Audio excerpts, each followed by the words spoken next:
Look at this. This is a government school near Chamrajpeta. It's a old school, and like there are many students. Look at this toilet room. How it is toilet room. Students can't use this toilet room, and they're going for the open defecation here. And there is no water also. From here, this is one girl is sitting here. She need to using that loo. Then she need to go that side to wash. Toilet room ಯಾಕಿಲ್ಲ? ಇದಕ್ಕೆ ಹೋಗಲ್ವ ಇದ್ರೊಳಗಡೆ? ಎಲ್ಲ ಮಕ್ಕಳು ಎಲ್ಲ ಹೋಗ್ತಾರೆ ಟಾಯ್ಲೆಟ್ಗೆ? ಹಾಂ, ಟೂಗೆ ಎಲ್ಲಿ ತೊಳ್ಕೊಳ್ತೀರಾ? ಅಲ್ಲೆಲ್ಲಿರೋದು? ಇಲ್ಲಿಂದ ಅಲ್ಲಿಗೆ ನಡ್ಕೊಂಡು ಹೋಗ್ಬೇಕಾ ತೊಳಿಯೋಕ್ಕೆ? ಈ ಕಡೆನಾ? ಈ ಕಡೆ ಹೋಗ್ಬೇಕಾ? ಓಕೆ. ಇಲ್ಲೆಲ್ಲ ಮಕ್ಳು ಇಲ್ಲಿ ಒಂದೇ ಕಡೆ ನೆಲದಲ್ಲೇ ಟಾಯ್ಲೆಟ್ ಮಾಡೋದಾ? ನೀರು ಹಾಕಂಗಿಲ್ವಾ? ಮಣ್ಣು ಹಾಕ್ತಾರಾ? ಓಕೆ. ಎಷ್ಟು ವರ್ಷದಿಂದ ಈ ಸ್ಕೂಲಲ್ಲಿ ಇದೆಯಾ? ಎಷ್ಟನೇ ಏನು ಓದ್ತಾ ಇರೋದು?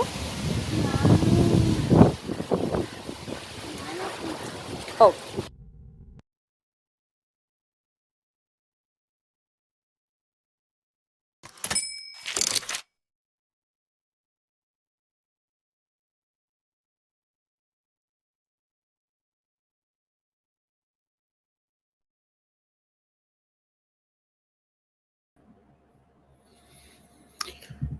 Good evening, ladies and gentlemen. Welcome to C.H.A.N.G.E in partnership with C.H.A.N.G.E presents C.H.A.N.G.E Demands Change. Ladies and gentlemen, today we focus on change. Change meaning the community helping accomplish necessary growth and empowerment. Did you know that lack of clean school toilets in India is one of the primary reasons for girl children dropping out of school? Today on World Health Day, we are here to talk about not just sanitation and hygiene, which further impacts the girl child and her education, but to talk about how each one of us is a stakeholder and a crucial part of the solution. We are the change. I'm your host, Aditya Mathur. Let's discuss how we will not just enable, but create and spread awareness and also empower these unheard voices to be heard and communities to come together, to grow, and to be change makers at the grassroots levels. Let's take responsibility and change the fabric of our society for a better tomorrow. This evening, we have with us some prominent personalities from varied walks of life shedding light on this subject with their views, opinions, and perspectives. So let's begin with the welcome note by our keynote speaker.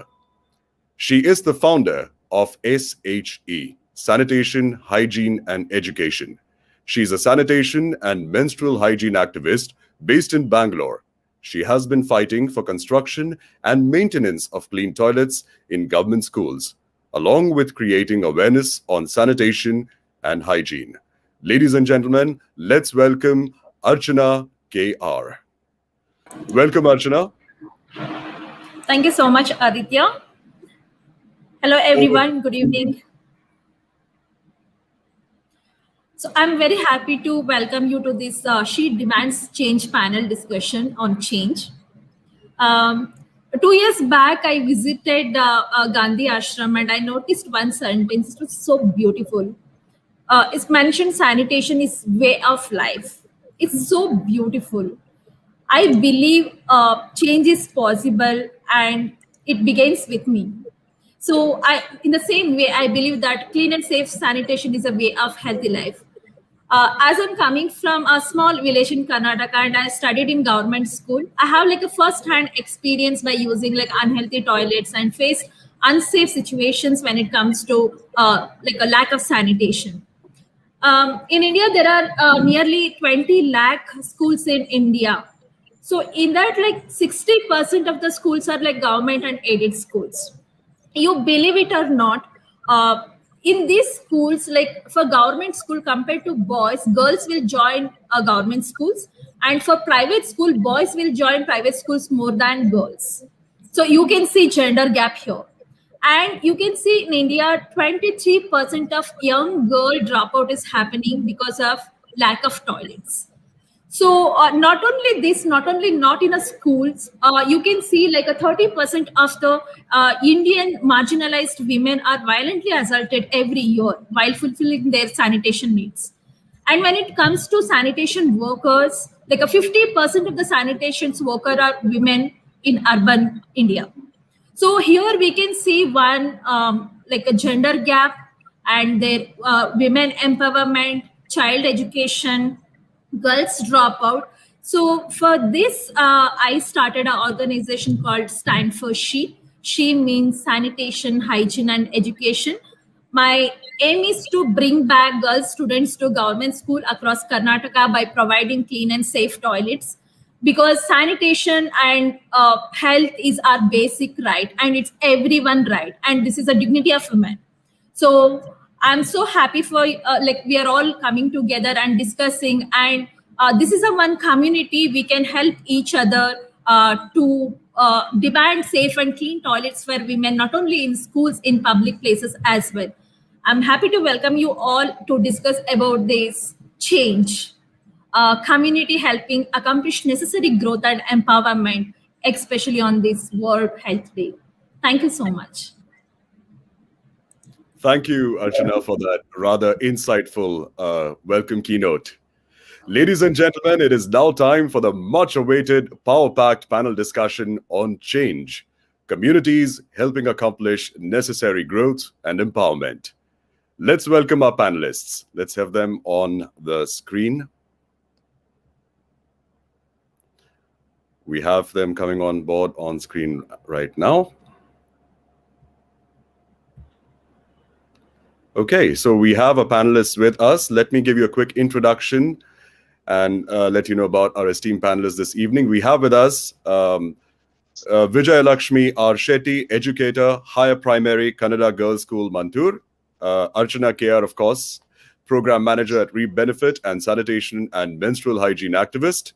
Nandini J. Singh, she's a social worker and human rights advocate. We have Sampath Ramanujam, elected representative, ward member, Sigehalli Gram Panchayat. Gitanjali Chandrasekharan, editor, Sunday Midday. Namrata Kilpari, campaigns manager, Change.org India. And we have with us Paul Singh, co-founder and CEO at C.H.A.N.G.E. Welcome to our esteemed panelists. Thank you very much, ladies and the gentlemen, for joining us this evening. I see that we are still waiting for Vijay Lakshmi to join us. I suppose she will be joining us shortly. So we just wait for her. In the meanwhile, let's get to know you guys a little bit. I mean, I'm really excited to have such a power pack panel on board with us this evening, and I'm sure the audience is really interested in rather getting to know you guys a little bit. Can we have a brief introduction about you guys, one by one? I mean, Archana has pretty much spoken about herself, and we know who Archana is. And Namrata, why don't we start with you, Namrata? If you could tell us a little bit about yourself, please. Sure. Hi, Aditya, and hi to my fellow panelists as well as everybody who's tuning in for this discussion. My name is Namrata, and I work with Change.org India as a campaigns manager. So I've been about 3 years with Change.org, and prior to that, spent about a decade in broadcast journalism. The transition to the development sector has always been something I think which is very natural for many people in the media who are trying to really create a change that is meaningful. So that's exactly what I'm doing with Change.org. And the thing I love about my work, which is not, I mean, I'm not a campaigner. I'm a campaign strategist because I think the definition is and the designation is important to clarify because I don't have an issue or an agenda. My agenda is to work with citizens like Archana K.R. to escalate their agenda to the people who make decisions. And digital campaigning is definitely something which is here to stay, especially with the pandemic sending all of us into our homes for prolonged periods. This is also this year has been a huge learning experience for us in terms of how digital tools can enable citizens to create the change that they want to see. And I'm really glad that that's what we're going to be discussing today. Thank you. Super. Thank you, Namrata. It's a pleasure to have you here with us this evening. Gitanjali.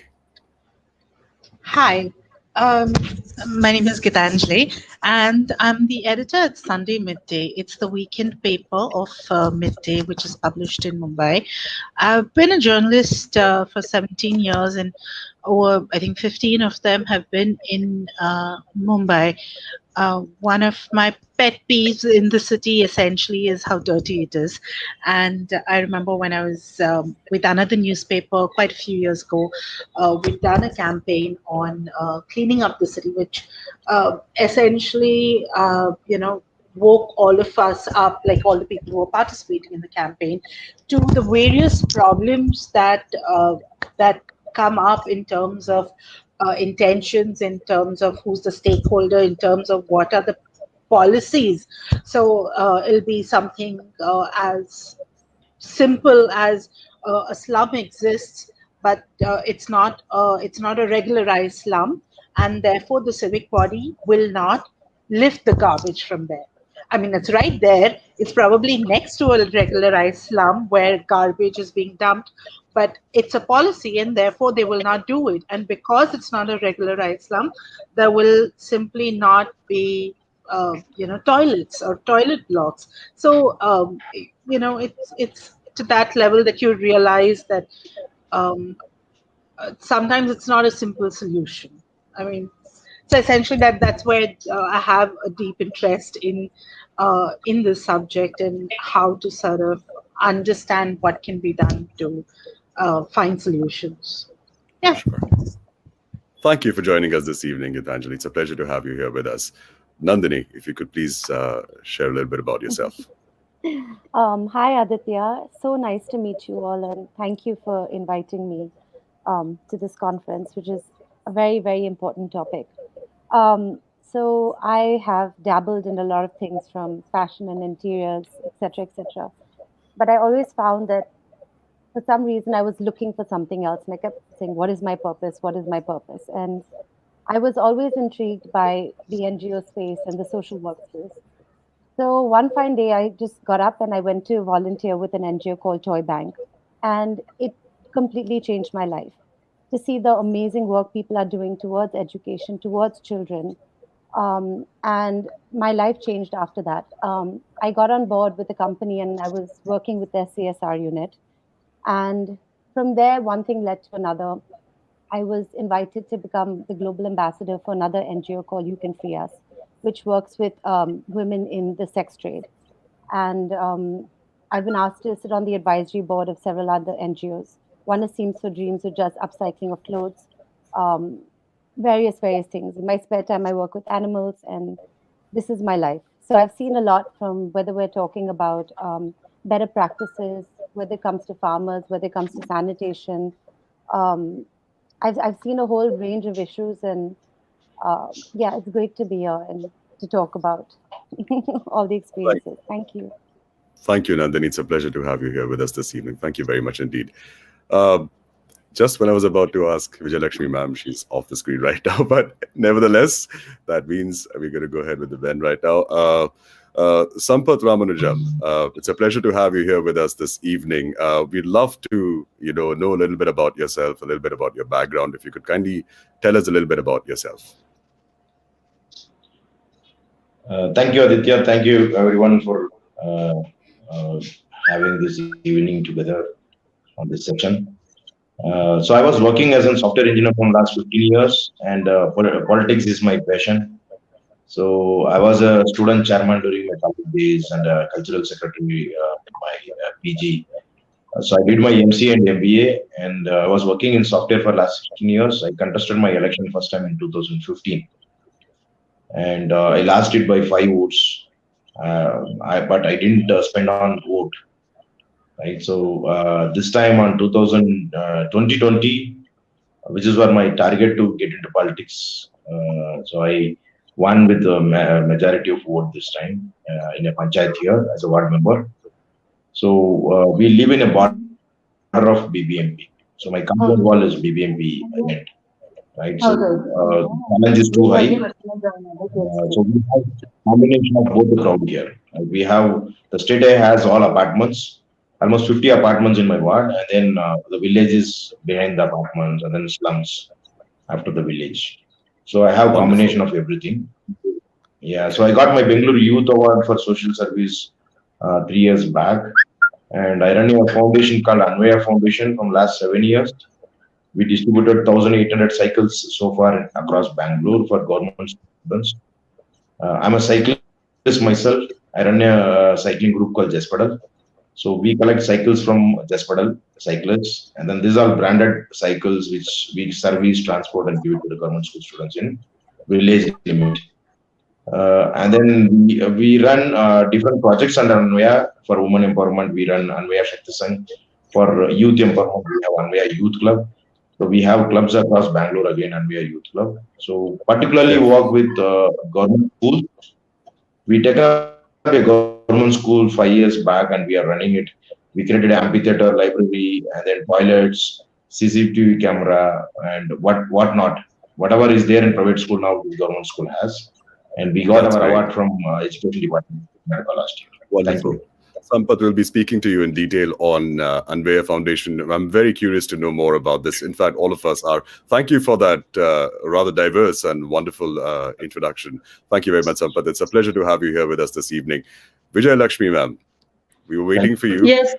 So pleasure to have you here with us this evening. Kindly introduce yourself and tell us a little bit about yourself, please. Good evening, all. This is Vijay Lakshmi Shetty, a teacher from KGS Mantur. Yeah, I have been working in KGS Mantur since 2005 for 16 years. My native place is Udupi. It's very my working place is very far from here, about 300 kilometers from here. It's a main village area, 20 kilometers far from Hubli, Dharwad district, Hubli Taluka, and rural area Manchur. And first of all, I faced language problem. My accent will completely differ from their accent. But I love teaching.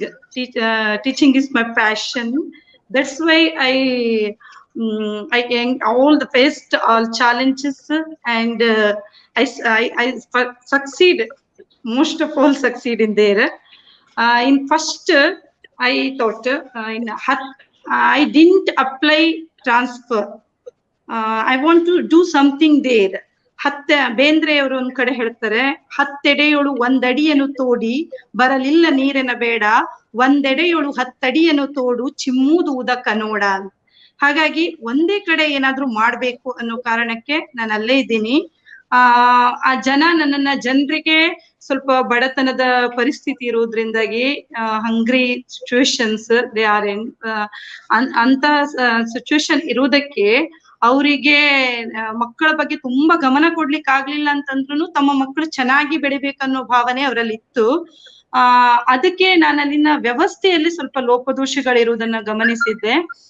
ಜನ ಬೆಳಿಗ್ಗೆ ಎದ್ದ ತಕ್ಷಣ ಹೊಲಕ್ಕೆ ಹೋಗ್ತಾರೆ, ಮಕ್ಕಳ ಬಗ್ಗೆ ಸ್ವಲ್ಪ ಕಾಳಜಿ ಮಾಡ್ಲಿಕ್ಕೆ ಅವರಿಗೆ ಸಮಯ ಸಾಕಾಗ್ತಿರ್ಲಿಲ್ಲ.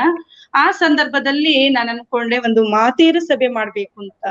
Mother's meeting I arranged mother's meeting before 12 years back, I think. On that time, the other teachers supported me.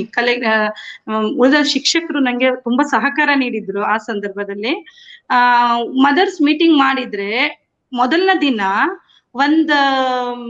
ಎಲ್ಲ ಅರೇಂಜ್ಮೆಂಟ್ ಮಾಡ್ಕೊಂಡು ಮಾಡಿದಾಗ ನಮ್ಗೆ 4 ಜನ ಅಷ್ಟೇ ಬಂದ್ರು. Only 4 members attended on that time. I was very much disappointed, but I didn't leave my problem solving method. And then after I arranged then next meeting. On that time we ಮಕ್ಕಳನ್ನ ತಿರುಗಿಸಿದ್ವಿ. ನಾವು ಮಕ್ಕಳಿಗೆ ಹೇಳಿದ್ವಿ, ನಿಮ್ಮ ತಾಯಂದ್ರು ಬಂದಿಲ್ಲ ಅಂತಂದ್ರೆ ನೀವು ಬಿಡಬಾರ್ದಾ ಅಂತ ಬಡ್ಕೋಬೇಕು, ನಿಮ್ ತಾಯಂದ್ರು ಬರೋವರೆಗೂ ನೀವು ಬಿಡಬಾರ್ದು ಅಂತ. ಆಗ ಮರುದಿನ ಎಲ್ಲರೂ 120 members attended that meeting. I said them all are pale mooded in on that time. They told me ಮಕ್ಕಳು ತುಂಬಾ ಹಠ ಮಾಡಿದ್ರು, ಅದಕ್ಕೋಸ್ಕರ ಬಂದ್ವಿ ನಾವು. We lost one day salary and on that time I told them, ನೀವು ಒಂದು ದಿವಸದ ಸ್ಯಾಲ್ರಿನ ಅಂದ್ರೆ ಒಂದು ದಿವಸದ ಊಟನ ಒಂದ್ ದಿವಸ ಹೊಲಕ್ ಹೋಗಿಲ್ಲ ಅಂತಂದ್ರೆ ನಿಮ್ಗೆ ಒಂದ್ ದಿವಸದ ಊಟ ಸಿಗುದಿಲ್ಲ. ಆದ್ರೆ ನಿಮ್ಮ ಮಗುವಿನ ಬಗ್ಗೆ ಕಾಳಜಿ ಮಾಡಿದ್ರೆ ನಿಮ್ಗೆ ಜೀವನ ಪರ್ಯಂತ ಊಟ ಸಿಗ್ತದೆ. ಒಂದ್ ವೇಳೆ ನಿಮ್ ಮಕ್ಳು ನಿಮ್ಗೆ ಊಟ ಕೊಡ್ಲಿಲ್ಲ ಅಂತಂದ್ರುನು ಎಲ್ಲೋ ಒಂದ್ ಕಡೆ ನೆಮ್ಮದಿಯಾಗಿದ್ದಾರೆ ಅನ್ನುವಂತ ಸ್ಯಾಟಿಸ್ಫ್ಯಾಕ್ಷನ್ ನಿಮ್ಗೆ ಸಿಗ್ತದೆ. ನೀವು you should attend the meeting, I told them. On that time all involved on hygiene is the main problem in that areas, remote areas. Toilet problems, and they are not using toilet regularly. 16 years back. Yes. Yeah. So, ma'am, I'm sorry I'm interrupting you. There's a lot of Kannada that It's a lot okay, of no our audiences. problem. No, it's wonderful to have you here. I problem. apologize. It's just that we would like to have Archana translate a little bit so that we can understand as a wider audience the language. So I apologize for this, but it'll be great if everybody can understand what you're saying at the same time. Okay, so Vijayalakshmi ma'am, she explained that her journey.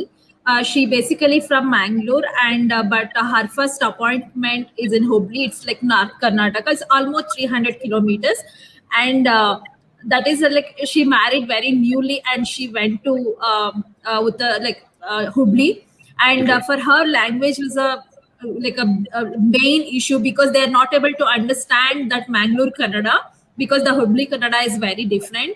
And she faced lots of struggles, and finally from 2005 till now she's working in the same school. And she's explaining her journey when she organized one mother's meeting. Only four people joined for that mother's meeting.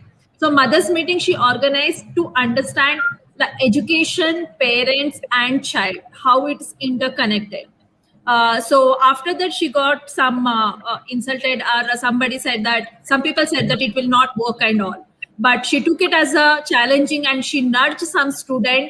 She made it like a campaign, and next meeting many people came. She shared all those things. Ma'am, thank you. ಇದನ್ನ ನೀವು share ಮಾಡ್ಕೊಂಡಿದ್ದಕ್ಕೆ. So next Aditya ಅವ್ರ ಮಾತಾಡ್ತಾರೆ. Yes, sir. Okay. Thank you very much, Vijayalakshmi ma'am, for joining us this evening. It's indeed a pleasure to have you here with us. Thank you very much for joining us indeed. Okay, last but not the least, Paul, if you can tell us a little bit about yourself, please. Your mic is on mute, Paul. Okay.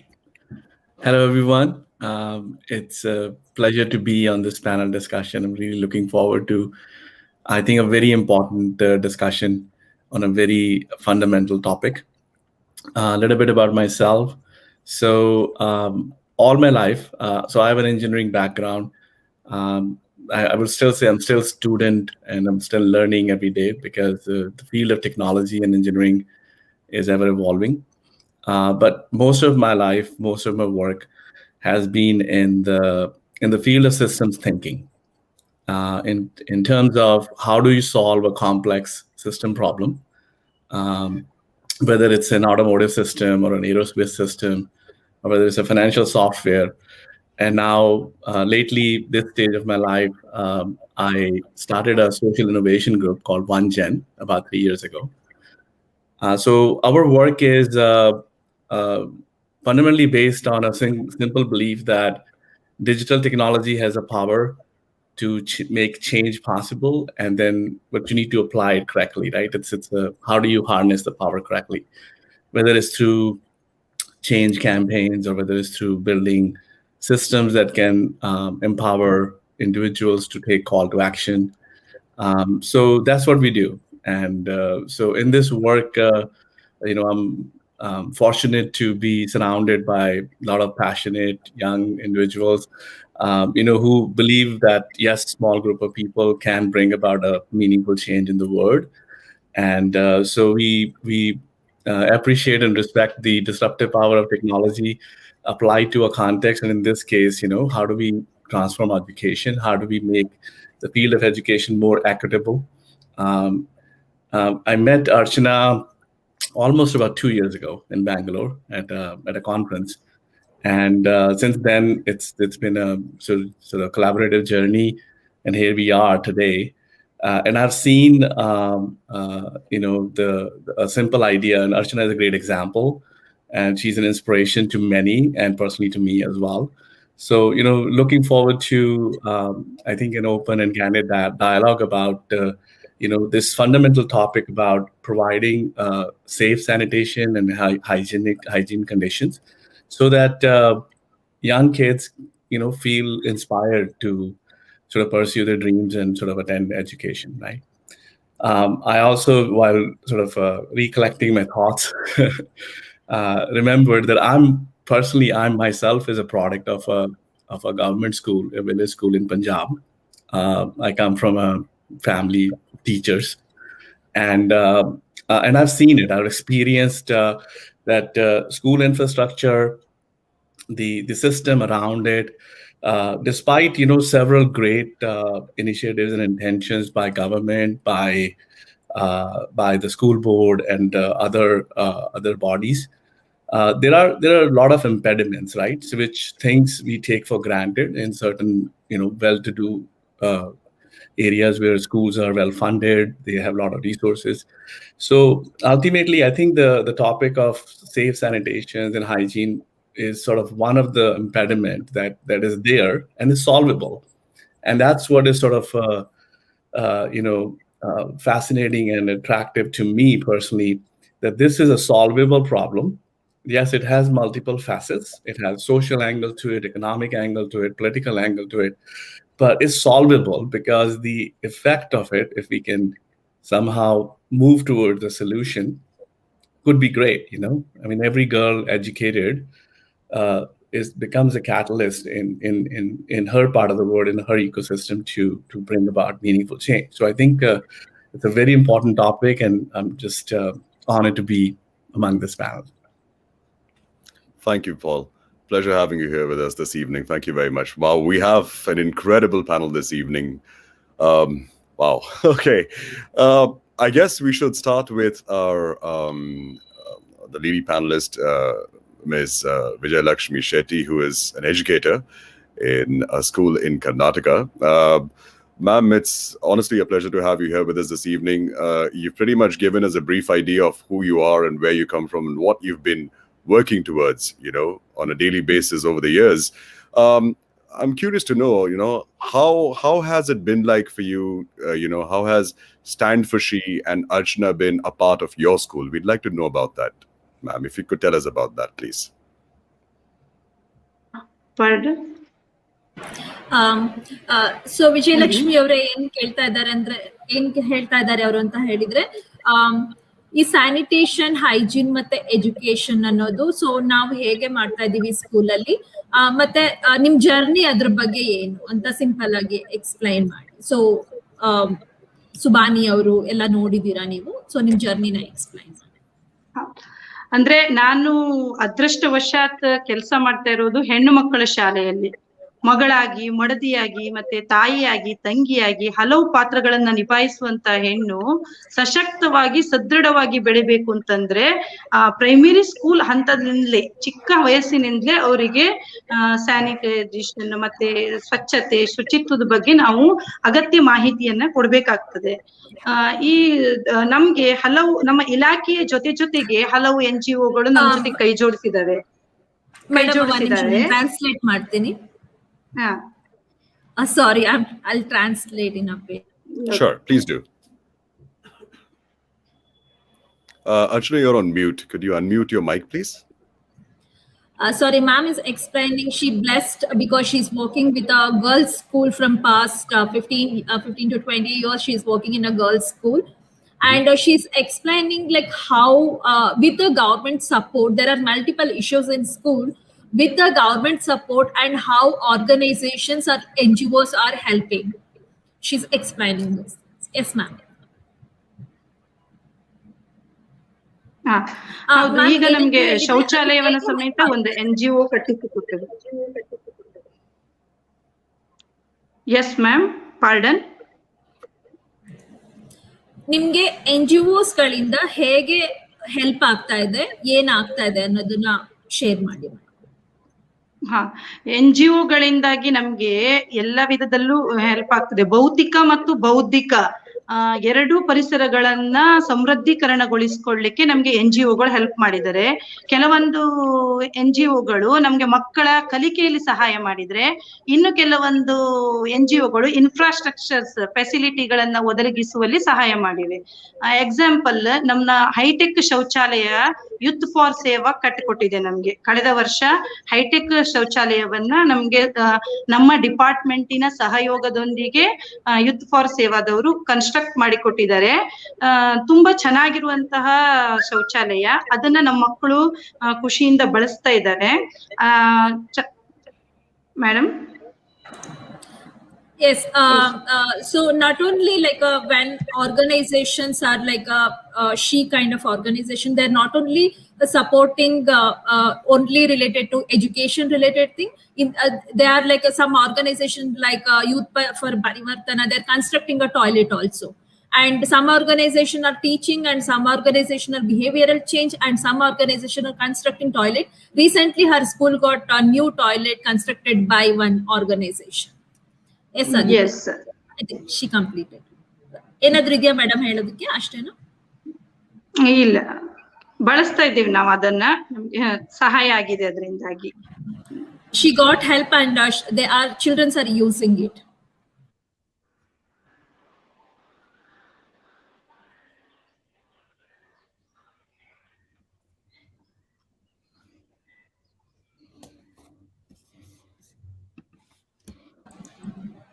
Aditya, you're on mute. Apologies for that. So my next question is, what, in your opinion, is the most important aspect to make communities and students self-reliant and problem solvers? If you could please tell us. Archana, if you could please translate. Yeah. Madam, ನಿಮ್ಮ ಪ್ರಕಾರ ಸಮುದಾಯ ಮತ್ತು ಮಕ್ಕಳುಗಳು ಸಮಸ್ಯೆಗಳನ್ನ ಬಗೆಹರಿಸಬೇಕು ಅಂತ ಅಂದ್ರೆ ಅದು ಹೇಗೆ ಬಗೆಹರಿಸಬೇಕು, ಮತ್ತೆ ಅದರಲ್ಲಿ ಅವರು ಏನು ಕಂಟಿನ್ಯೂಸ್ ಆಗಿ ಮಾಡ್ಬೇಕು ಅಂದ್ರೆ ಅದು ಹೇಗ್ ಮಾಡ್ಬೇಕು? ನಾವು ಇದನ್ನ ಒಂದು ದಿವಸ ಹೇಳುವುದಕ್ಕೆ ಸೀಮಿತಗೊಳಿಸಬಾರ್ದು. ನಾವು ಅವರಿಗೆ ಅವೇರ್ನೆಸ್ ಅನ್ನ ಪ್ರತಿನಿತ್ಯ ಮೂಡಿಸ್ತಾ ಇರ್ಬೇಕು. ಪ್ರತಿನಿತ್ಯ ತರಗತಿ ಬೋಧನೆಯಲ್ಲಿ ನಾವು ಟೀಚರ್ಸ್ ಆದವರು ಮಕ್ಕಳಿಗೆ ಹೈಜೀನ್ ನ ಪ್ರಾಮುಖ್ಯತೆ ಏನು, ಶುಚಿತ್ವವನ್ನ ಹೇಗೆ ಕಾಪಾಡಿಕೊಳ್ಬೇಕು, ಟಾಯ್ಲೆಟ್ ಅನ್ನ ಹೇಗೆ ಶುಚಿಯಾಗಿಟ್ಕೊಳ್ಬೇಕು, ನಾವು ಉಪಯೋಗಿಸಿದ ನಂತರ ಅದನ್ನ ಹೇಗೆ ಕ್ಲೀನ್ ಆಗಿ ಇಟ್ಕೊಳ್ಬೇಕು, ನಾವು ಉಪಯೋಗಿಸಿರುವ ಟಾಯ್ಲೆಟ್ ಅನ್ನ ಕ್ಲೀನಿಂಗ್ ಜವಾಬ್ದಾರಿ ಕೂಡ ನಮ್ಮದೇ ಇರ್ತದೆ ಅನ್ನೋದನ್ನ ನಾವು ಅವರಿಗೆ ಮನದಟ್ಟು ಮಾಡಿಸ್ಬೇಕು. ಇದು ಒಂದಿನ ನಡೆಯುವಂತ ಪ್ರಕ್ರಿಯೆ ಅಲ್ಲ. ಪ್ರತಿನಿತ್ಯ ನಮ್ಮ ಮಕ್ಕಳ ಜೊತೆಗೆ ನಾವು ಅದನ್ನ ಮಾಡ್ಕೊಳ್ತಾ ಇರ್ಬೇಕು. ಪಾಠದ ಜೊತೆಗೆ ಬೋಧನೆ ಮಾಡ್ಕೊಳ್ತಿರ್ಬೇಕು. ಮತ್ತೆ ಸಮಯ ಸಿಕ್ಕಾಗಲೆಲ್ಲ ಪೇರೆಂಟ್ಸ್ ಮೀಟಿಂಗ್, ಮದರ್ಸ್ ಮೀಟಿಂಗ್, ಮತ್ತೆ ಇದರಲ್ಲೆಲ್ಲ ಮೀಟಿಂಗ್, ಸಭೆ ಸಮಾರಂಭಗಳಲ್ಲಿ ಮಾತನಾಡುವಾಗ ಈ ಅವಕಾಶವನ್ನ ಬಳಸ್ಕೊಳ್ಬೇಕು. ಒಬ್ಬ ನಿಜವಾದ ಶಿಕ್ಷಕರಾದವರು, ಸಮಾಜದ ಪರ ಕಾಳಜಿ ಉಳ್ಳವರು ಈ ಕೆಲಸನ ಮಾಡ್ಬೇಕು ಅಂತ ನನ್ನ ಅಭಿಪ್ರಾಯ. ಅಂದ್ರೆ ಅವ್ರ ಜನರಿಗೆ ಆಗಾಗ ತಿಳುವಳಿಕೆ ಹೇಳ್ತಾ ಇರ್ಬೇಕು. ಅವರಿಗೆ ಚೆನ್ನಾಗಿರ್ಬೇಕು, ಹೈಜೀನ್ ಆಗಿರ್ಬೇಕು, ಆರೋಗ್ಯಯುತವಾಗಿರ್ಬೇಕು, ತಮ್ಮ ಮಕ್ಕಳು ಹಣದಲ್ಲಿ, ರೂಪದಲ್ಲಿ, ಸ್ಥಾನಮಾನ ಗಳಿಕೆಯಲ್ಲಿ, ವಿದ್ಯೆಯಲ್ಲಿ ಎಲ್ಲರಿಗಿಂತ ಒಂದ್ ಹೆಜ್ಜೆ ಮುಂದಿರ್ಬೇಕು ಅಂತ ಎಲ್ಲಾ ಪೇರೆಂಟ್ಸ್ ಬಯಸ್ತಾರೆ. ಹಾಗಿರುವಾಗ ಅವರಿಗೆ ಏನ್ ಮಾಡ್ಬೇಕು, ಹೇಗೆ ಹೋಗ್ಬೇಕು ಅನ್ನೋದು ಗೊತ್ತಿರೋದಿಲ್ಲ. ಅದನ್ನ ಟೀಚರ್ಸ್ ಆಗಿರೋ ನಾವು ಮನವರಿಕೆ ಮಾಡಿಸ್ಕೊಳ್ಬೇಕು ಅನ್ನೋದು ನನ್ನ ಅಭಿಪ್ರಾಯ ಮೇಡಮ್. ಅಂಡ್ ಮೇಡಮ್, ಅವರು ಹೇಗೆ ಸ್ವಾವಲಂಬಿಗಳಾಗಿರ್ಬೇಕು ಅಂತಾನು ಕೇಳ್ತಾ ಇದ್ದಾರೆ. ಕಮ್ಯುನಿಟಿ ಮತ್ತೆ ಸ್ಟೂಡೆಂಟ್ಸ್ ಗಳು ಹೇಗೆ ಸ್ವಾವಲಂಬಿ ಕೂಡ ಆಗಿರ್ಬೋದು? ಹೌದು, ಅವರು ತಮ್ಮ ಕೆಲಸಗಳನ್ನ ತಾವೇ ಮಾಡ್ಕೊಳ್ಬೇಕು. ಇನ್ನೊಬ್ರನ್ನ ಡಿಪೆಂಡ್ ಆಗ್ಬಾರ್ದು. ನಾವು ಅಲ್ಲಿ ಟೀಚರ್ಸ್ ಆಸ್ ಅ ಗೈಡರ್ ಆಗಿ ಮಾತ್ರ ನಾವು ಕೆಲಸ ಮಾಡ್ಬೇಕಂತ ನನ್ನ ಅಭಿಪ್ರಾಯ. ಅಂದ್ರೆ ಅವ್ರನ್ನ ಸ್ವತಂತ್ರವಾಗಿ ಕೆಲಸ ಮಾಡ್ಲಿಕ್ಕೆ ಬಿಡ್ಬೇಕು. ತಪ್ಪು ಮಾಡಿದಾಗ ಅದನ್ನ ತಿದ್ದಿ ಹೇಳ್ಬೇಕು, ಹೀಗಲ್ಲ ಹಾಗೆ ಅಂತ ನಾವ್ ಅದನ್ನ ಗೈಡ್ ಮಾಡ್ಬೇಕು. ಎಲ್ಲ ಕೆಲ್ಸಕ್ಕೂ ನಮ್ಮನ್ನ ಡಿಪೆಂಡ್ ಆಗ್ಬಾರ್ದು, ಪೇರೆಂಟ್ಸ್ ಅನ್ನು ಡಿಪೆಂಡ್ ಆಗ್ಬಾರ್ದು ಅಂತೇಳಿ ನಂದು opinion madam. Yeah. So I'll just give a gist. Madam is explaining it's not only one day activity. It should be continuous activity. Every day we need to talk about cleanliness, hygiene, education and everything. So not only with the students and with the parents also. Parents also need to aware about these things. Then only that like most of the time the child will spend in either at school or at home. So this both place should be a healthy place, and the knowledge and they need to act. They need to bring actions. And she's mentioning one more thing: we need to give a independence to the children. They need to take a decision. They need to work on issues. Then only they can able to solve the problems. They need to experience it. Yeah. Right, right, Archana. I'm just curious, Namrata, I'm just going to quickly, jump over to you about this. Namrata, you're part of, you're a campaign manager with campaigns manager, rather, my bad, of Change.org India. Now, we understand Change.org is a platform that enables individuals and communities to come on board onto a virtual platform and actually seek support and build an audience and then reach out to the masses and also walk hand in hand with the government to reach solutions. So, what is your opinion about what you've just heard from Vijay Lakshmi about the situation and her thought process regarding this? It's true that I think it is. There are multiple platforms available to people nowadays to raise their voice. Social media, which can have its pros and cons, is pretty much putting a microphone in everybody's hand. Of course, this applies to people who have access to the internet, which is a small percentage of the population. So that's whom I can actually talk about. I feel like if common citizens are able to just use the tools that are available to them to escalate an issue which really matters and is close to their hearts, there will be others who come on board and support you, and that collective voice is what escalates an issue to the point of impact. We've seen that time and again with multiple petitions that are started on our platform, be it Archana's own campaign that started last year in November about the pathetic state of government school toilets in her state in Karnataka. And she worked really hard over the last 6 months to, drive this change. And on the 8th of March, the government announced a huge budget of 100 crore rupees to focus not on just toilet building, which is of course an idea that has a lot of currency in this country, but actually toilet maintenance. The way Archana did it is actually a lesson or inspirational tale for anybody who wants to get in and get there and just sort of create the change that they want to see. And this could be at the ward level, the municipal level, in a city, at the state or at any level. It can also be it's not only the government that one needs to hold accountable, but also corporates and brands that can also be held accountable in these times. I'm reminded of last year when the Black Lives Matter movement, started in the United States and spread all over the world. There was a campaign started in India by a young woman called Chandana Hiran, and Archana's good friends with her. So Chandana started a petition to Unilever, asking them to relook at the whole Fair and Lovely brand and talking about how the idea of shaming people of a different skin tone is something that is really passé and needs to sort of be discarded. So there are instances of, I've seen this time and again, where common citizens who have no VIP connections, don't know anybody influential, just simply raise their voice, tell a powerful story, use social media, and can drive the kind of change that they want to see. It is possible and it can happen. Namrata, you're on mute. If you could kindly unmute yourself. Thank you. Sorry.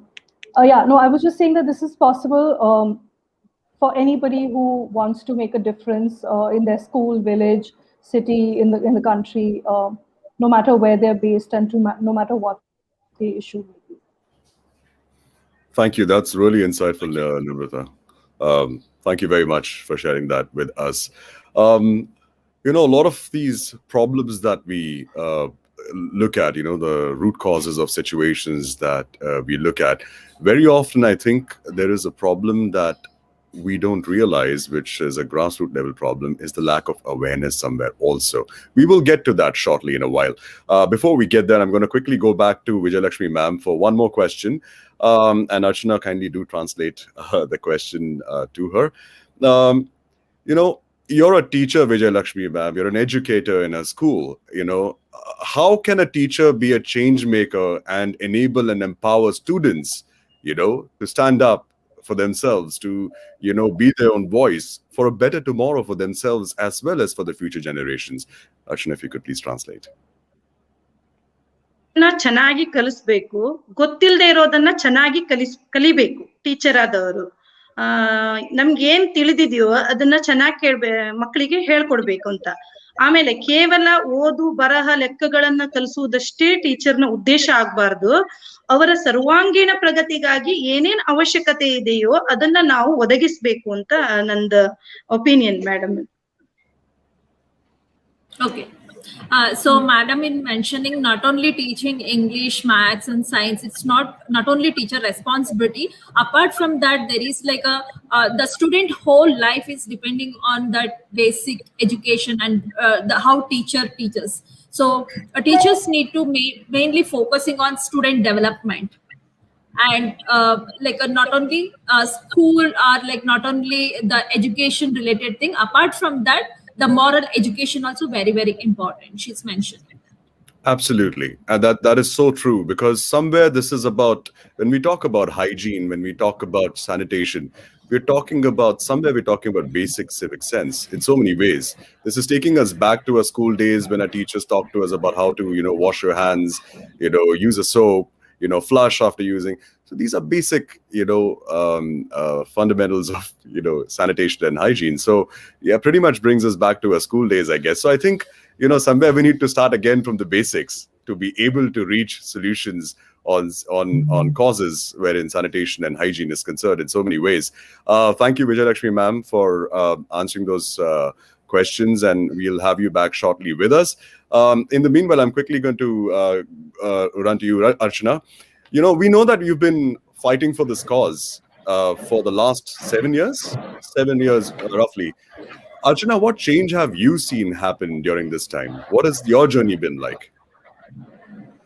I didn't see much changes when it comes to a safe and clean toilet, but I noticed that like there is a people are opening up. People are able to talk and discuss about this issue, and I noticed that they are feeling okay. Sanitation is a problem, especially in the school. So this is like from like a 10 years back, it was very different situation.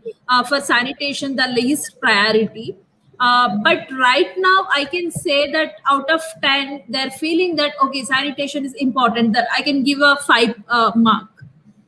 So this is the one thing, and one more thing is that so everyone is thinking that we are getting like a government is providing many schemes. There are like a we are like a taxpayer.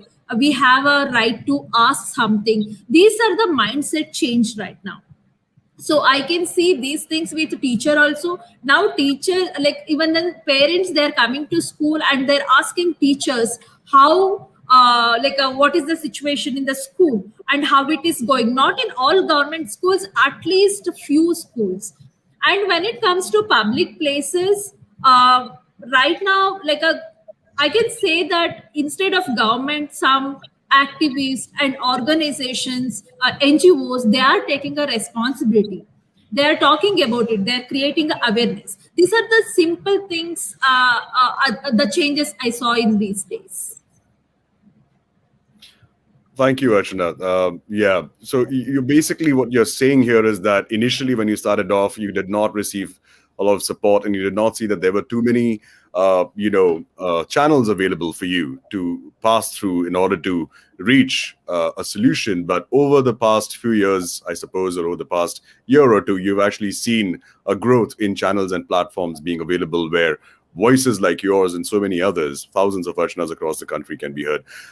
Nandini, I'm just going to quickly, ask you this. Nandini, you've been a social worker for all these years, and you've been part of so many causes and campaigns, and you're on the board also. What's your experience been like, over the years when it came down to reaching out to channels and platforms? What has it been like for you, Nandini? So I think it depends. There are certain NGOs that are very happy to have you on board and to take your experience. For example, You Can Free Us. So when I joined You Can Free Us, because of the delicacy of the matter or what they were dealing with, they were not very open or very happy to have people coming in and asking too many questions, or because they wanted to sort of keep the privacy of the girls as the most important thing. But when they started to realize that, look, there is a whole world of people who can come in and teach you skills or share with you, that's when they started opening up, and they said, okay, somebody can come in and teach us fashion, or somebody can come in and teach the girls social skills or life skills. And that's when they started opening up. So I think um, sometimes NGOs don't, they're like, let us just do our work, but you have to open up to the skills and what people have to offer you. At least take a look at it. So Yeah, that makes a lot of sense, Nandini. Thank you. Namrata, I'm going to come back to you quickly. Change.org India has a lot of NGOs, I'm sure, and activists like Archana on various causes coming on board, seeking out not just support, but also, reaching completion, a solution somewhere. So how are these NGOs, how has your interaction been like? How much of, a positive influence have you heard about from these NGOs when it comes down to reaching out to channels? What has it been like for you to get information Um, back? we do see organizations, civil society organizations, and NGOs starting petitions, which complement their other on ground efforts that they're making, whether it's saving forests or improving the quality of education in their neighborhood schools. The chunk of people whom we do support are individual citizens, but there are, of course, these NGOs and organizations that also start campaigns. I'd like to refer to examples here. Breakthrough is a well-known name in the human rights space, and they've been running a campaign which is asking for films to start with a trigger warning whenever there is any kind of violence that is going to be depicted on screen, that is gender-based violence, much like you see these advisories for smoking and drinking on screen, or the fact that animals are not being hurt. There is no advisory or trigger warning for when there is gender violence. So this is a campaign that they've been running. I think NGOs and organizations working on a theme or an issue definitely do a lot more research. They have a lot more resources at their disposal compared to a common citizen who may be running a similar campaign. So they definitely bring with them a whole body of rich insights, networks, and connectivity, and they're also very open to learning how to run these campaigns in the digital world. So that's something that we are able to support them with, and it makes for some really great collaborative, people-powered campaigns for sure.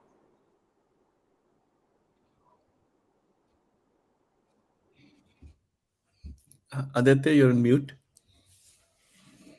Thank you, Paul. I apologize. Thank you very much. Well, over to you, Gitanjali. You come from the press, and over the years, being a member of the press, your interaction is from all stratas of the society, right? Individuals, NGOs, MNCs, local organizations, governance. So tell me, how has your experience been like when it comes down to an individual coming trying to reach out to you with their grievances or with a situation or a cause? Do they really reach out to the press? I mean, how is it like for an individual in the capacity of their own individual self trying to fight for a cause, someone like Narchana? So is press a channel that an individual can look at and say, hey, you know what, I'd like to reach out to the press and talk to them? And if you could elaborate a little bit on that, please. Sure. Um, Obviously, we do have a lot of individuals coming in. I mean, as the press, you can't just have I don't know, and you're not going to reach out only to a certain set of organizations. So many times we have people writing something as simple as a letter. Of course, times have changed, so now people will tweet something. You tend to pick up individual petitions. So many times we have taken up petitions that have come on change.org, for instance. Um, it really varies, and why you would pick up a story depends on the impact that it has.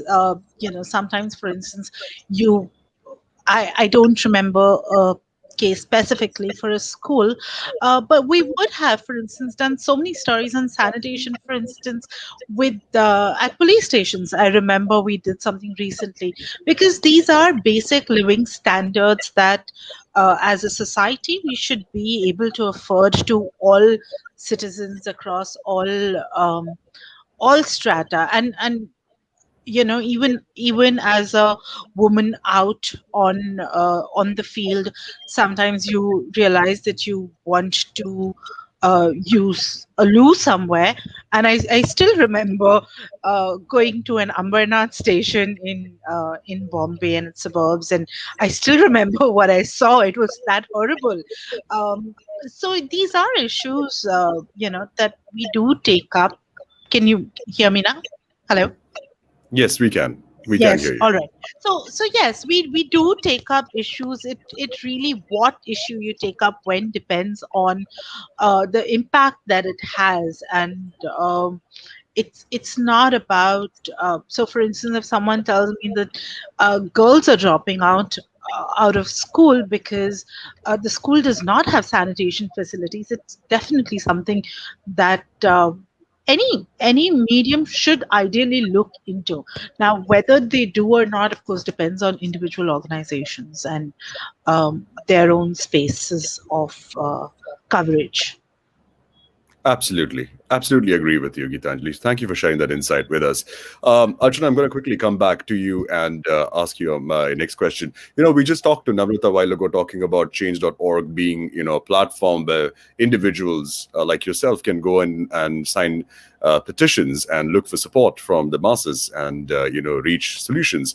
So the Karnataka government, and it's a commendable thing which I'm about to state now, Namrata gave us a short story of it. Karnataka government on the 8th of March 2021 granted 100 crore budget for toilets due to your change.org petition, right? So I think that's commendable and deserves a round of applause. It's brilliant, Ashna. We are truly, truly honored to, see this commendable growth and success. Thank you. Thank you. So what has this journey been like, for you, Archana? How do you see this changing lives and stories? Because it's a huge success for somebody at an individual capacity. So please share that with us. So when I started, so I started two petition on change.org. The one is that related to national highway, and another one is this one. So many people said that, hey, this problem will not solve because online platform and online campaign will not help you. And many people said that simply this is Karnataka related issue, then like other people are also signing up, what is the use and all, not only negative things. And some people said that it's a great initiative but you need to do an offline thing. So I one thing is that the journey is very difficult. uh, I used to meet principal, teachers, and I'm talking with them. I'm visiting their school and clicking a picture. And like many schools, they didn't allow me to click the pictures because it's a dignity of the school, a respect of the school, something. But I never mentioned school names anywhere. And I built a very good rapport with the teachers and students. Especially here, I listen to many students' stories regarding using a bad toilets, not only in their school, even then in their home also. So these are the journey. When I'm talking with, I think in our last time also I shared this. I went to meet education minister. I think 4, 5, 6 times I visited outside in his house, and I went to Vidhan Sauda also. But I didn't get permission due to many reasons. But I didn't give up. I thought, okay, let's do, because in my mind only those children's stories and what are the problems I faced, that was there. So finally, I would like to thank Namrata and change.org team, and we have like is a change community, and I'm working in an organization, Benefit. They gave me a positive thing that, hey, you can try this, it will work, it will work. So I still remember in March 8th at 12 o'clock, 12 noon, our chief minister was announcing a budget. That time when he mentioned 100 crores allocated for sanitation and water, sanitation maintenance, toilet maintenance and water connection in the school. I was so happy. I know like right now after this there is a more struggle, but I was so happy. And after that, many teachers and principals they are sending a messages, madam please visit our school also. In our school also we are having many issues and we have toilet building but there is no maintenance. You did a great job. And these are the simple thank you thing and gratitude. I felt very happy about that. But next what I'm doing, that is very very important, because allocating a fund is not important, but how they are utilizing it, how it is going to school and maintenance, that is very very important. I'm working on that. Okay, that's commendable and wonderful, Archana. It's such an inspiring story, and we have a figure with us who's actually achieving this success and achieving each milestone day by day. So it's wonderful. One key insight that I gained from what you just mentioned here is that, ladies and gentlemen, it's great to be a great talker, but it's even better to be a good listener. Sometimes being a good listener can actually help you reach your solutions rather than just talking. So it's great to talk, but it's also great to hear. So Arshini, you've done a commendable job there. And at the same time, your struggles that you've worked towards and overcome over the past 7 years, they are commendable, Archana. So it's such an honor to have you here with us this evening. Thank you. Archana, you yourself are somebody who was a rural school child in a government school who went through these issues. The last time when we had the webinar where we talked about a girl child being raped because she had to defecate openly and that child died. If something like this happens in today's day and age, somewhere basic awareness is required on so many levels, not just to the girls, but also to the boy students. The education has to be imparted at that stage. That brings me to my question. I understand that, you've been conducting workshops over the years, trying to enable and empower these children to stand up and be their own voices, representing their school somewhere, their own community. I'm curious, what is leading lights? If you could elaborate on what leading lights really is, Archana. So like not only this is not only for girls or not only for women, it is for everyone and all the ages. And the beauty, what, when there is a elected representative, when teachers, when activists, and when school, everybody is coming together and working for some cause, no, that's where we can work, we can solve these kind of issues. That is where we can't do it alone. And we all need to come together. And I think we are creating this kind of platform so we can see elected representatives. Sampath is here, and campaign platforms are there, and media is there, and activists, social worker, teachers, everybody's here. We need to build this kind of community.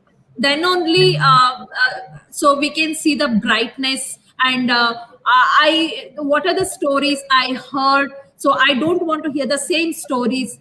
So that's why if we don't want to hear the same story, we need to build a very good community.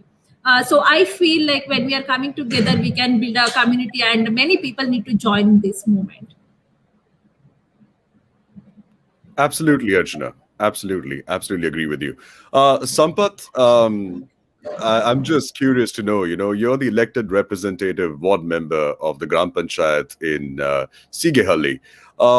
If you just heard what Archana had to say about, guiding lights and about empowering girls and, making them stronger in the community. So as a Gram Panchayat representative, what are your viewpoints, Sampath, about the situations that exist in the rural areas with the government schools, and how do you feel, being a Gram Panchayat member, that these children can have their voices heard and, there can be a solution here where they can be empowered?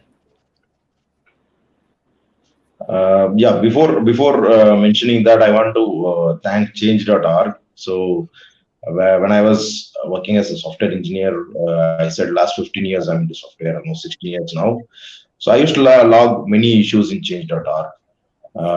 Many issues got resolved, and because I feel that whenever you see some issue, you should not trust that your ears and eyes or to see some issue, or when you're hearing it, you have to resolve it or take some step to resolve it, right? So I logged many issues in change.org. Just before joining this session, I was telling my kids that there is a mall here near ITPL. So there used to be a gale pipelines in front of the bus stop. So what happens is people don't stand on the bus stop; they stand on the road, and then because they are standing on the road, the other vehicles will block the road. Or buses, BTS buses used to block the road when they are stopping in the bus stop. So completely a traffic jam every day when crossing the junction is a issue. So I logged in change.org, yeah, issue, and then it got resolved. So overnight, I was there at 12 or 12, 1 o'clock. The the department manager was there, and we moved the pipelines. We recreated the bus stop, and buses started moving to that lane. So a lot of things. Whenever I cross the junction, anytime, even today, I feel that okay, this complete traffic jam in this junction is resolved by me logging a issue in change.org. There is one more thing is buses used to stop on the road in the same mall near Park Square Mall. So I logged a change.org ticket. So we came to know that all these buses stop there because the drivers and conductors use the loo inside the mall because they don't have any other toilets which they can go. If they have to go a little 1 kilometer or 2 kilometer away, so every kilometer is calculated where they drive and come back, right? So there's a ticket logged, and then I taken permission from the different location where they can park buses and then go in to use the toilets. So these are the experience I had with change.org, and this actually given me the base. I emerged as a civic leader here while resolving too many issues. I'm one among the initial members of Whitefield Rising. And then coming back to the query you had, so that is why I want to thank change.org because Namrata is here. Very good platform, right? There may be hundreds of civic leaders who got created because of this platform. These are my initial days in civic issues. And coming back to Panchayat, one good thing about Panchayat Raj in India is the complete power is with you, right? The way you are collecting the tax, you can decide what tax you are going to charge, and you can decide where the tax can be spent. The complete power is within the team. It is not that tax goes out to somewhere and then you will wait for the state government or central government to return back your taxes the way it is happening in different sections of governing, right? But Panchayat collects the tax and we keep and we decide in our meeting saying where we are going to spend. So a lot of issues are we resolved basically on the ground. Say taking about the toilets, right? So as I said, we taken up government schools where we created toilets, e-toilets through Rotary, and then there are CSR. One good thing about the area where I live in is that a lot of IT companies. So CSR fund is one good thing which we can utilize for such services. And there is a government school where my wife works as a volunteer. She used to work in software, but she joined as a computer teacher as a volunteer in government school. And there are multiple schools she go through. And one update she always gives me is about the toilet, right? So she was telling about there is no toilet, and the girl child used to cross the road and go to the other side of the road where there is a dump yard. What I did is I cleared up this garbage yard, which is 6 years old, and made it as a kabaddi ground for the village youth. And it got appreciated by our central sports minister.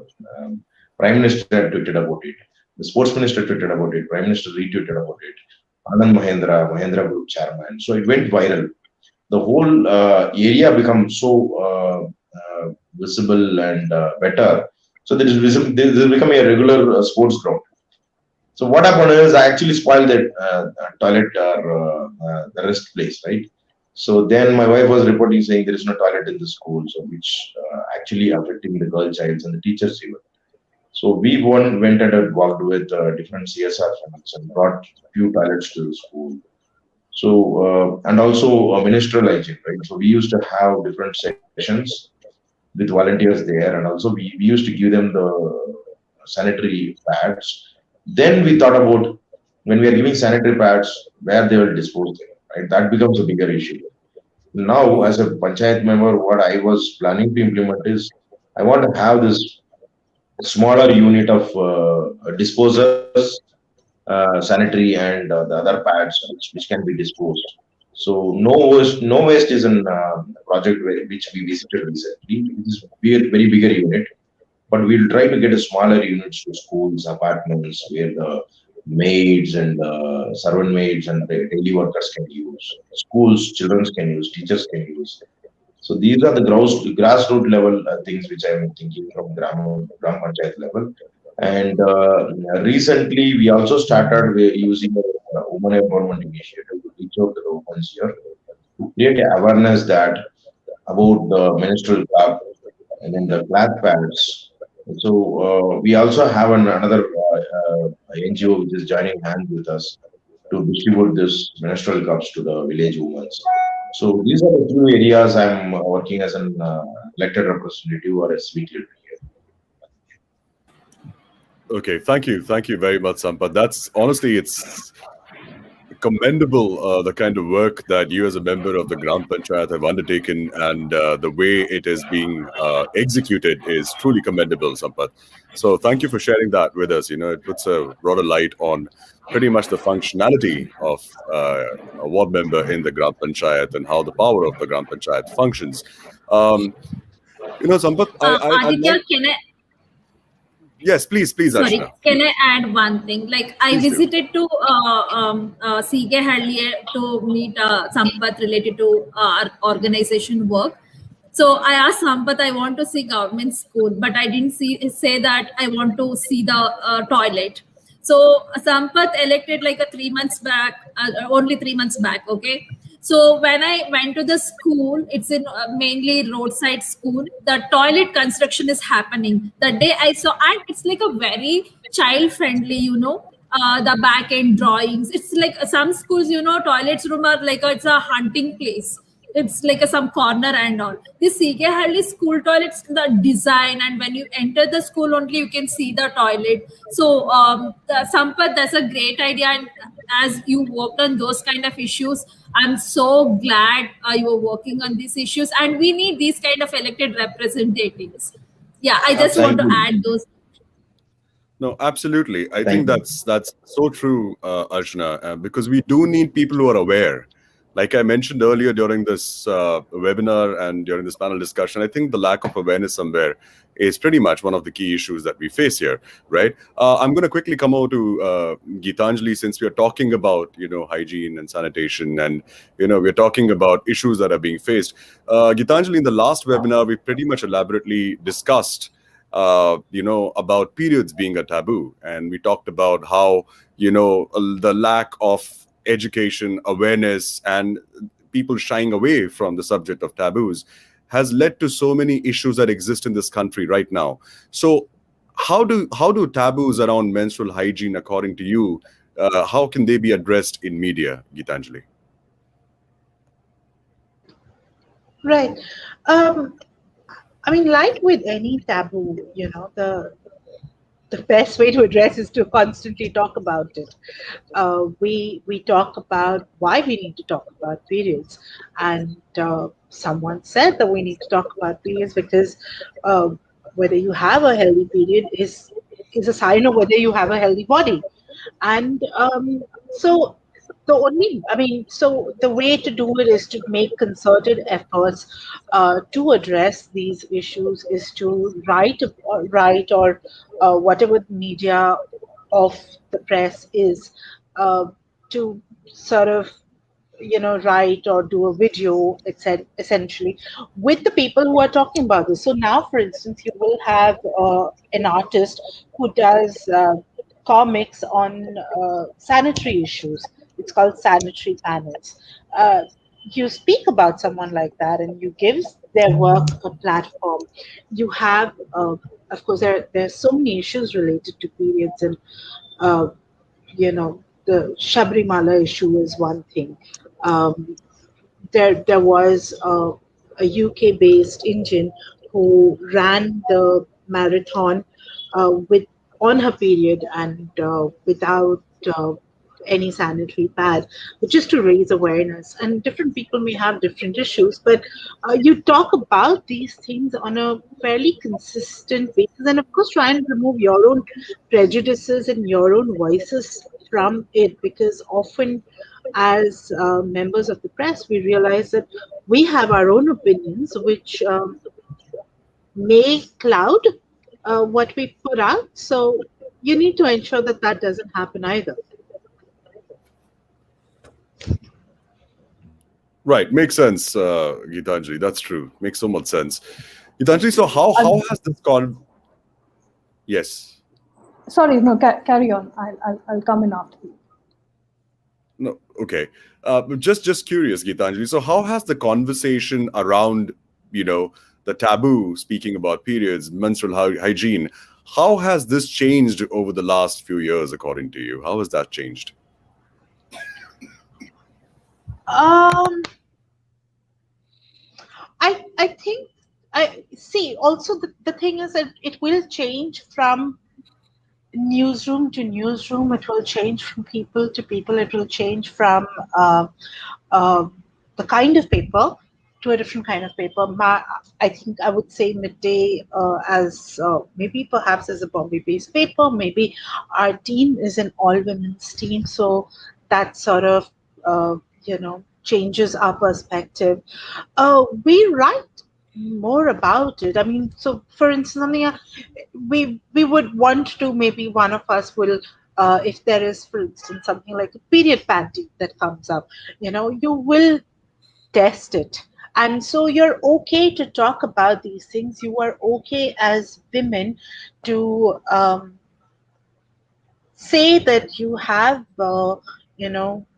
a menstruation cycle and you deal with all the things that come with it. And but of course, I mean, it works because we are the kind of team we are, and we perhaps work for a certain paper which allows us that voice.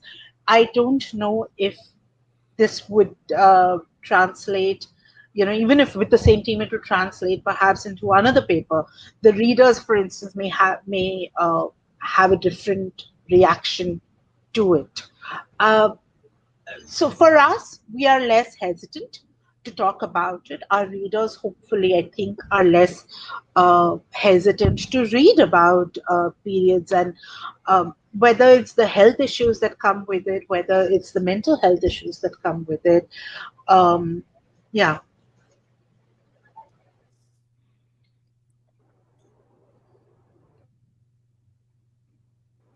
Thank you for sharing your valuable insight, Gitanjali. Namrata, you wanted to share something with us. Please go ahead quickly. Yeah, yes. I wanted to plus one what Gitanjali was saying about the media slowly opening up to doing its bit to end the silence around menstrual health and the taboos associated, because it's actually in the silence that a lot of injustice just gets reperpetuated. This actually reminds me of the fact that in Assam, which just had its final election or the final phase yesterday. On the one hand, Assam is a state where they actually have this temple which celebrates a bleeding goddess. But on the other hand, they have floods every year, and no one has ever talked about providing sanitary pads as a relief material. And I've been working with somebody called Mayuri, who's from Tejpur. She's been working on this for the last 2 years, and it's a crazy, crazy uphill task just trying to get the government to acknowledge that pads need to be on that list of relief. There's so much bureaucratic pushback.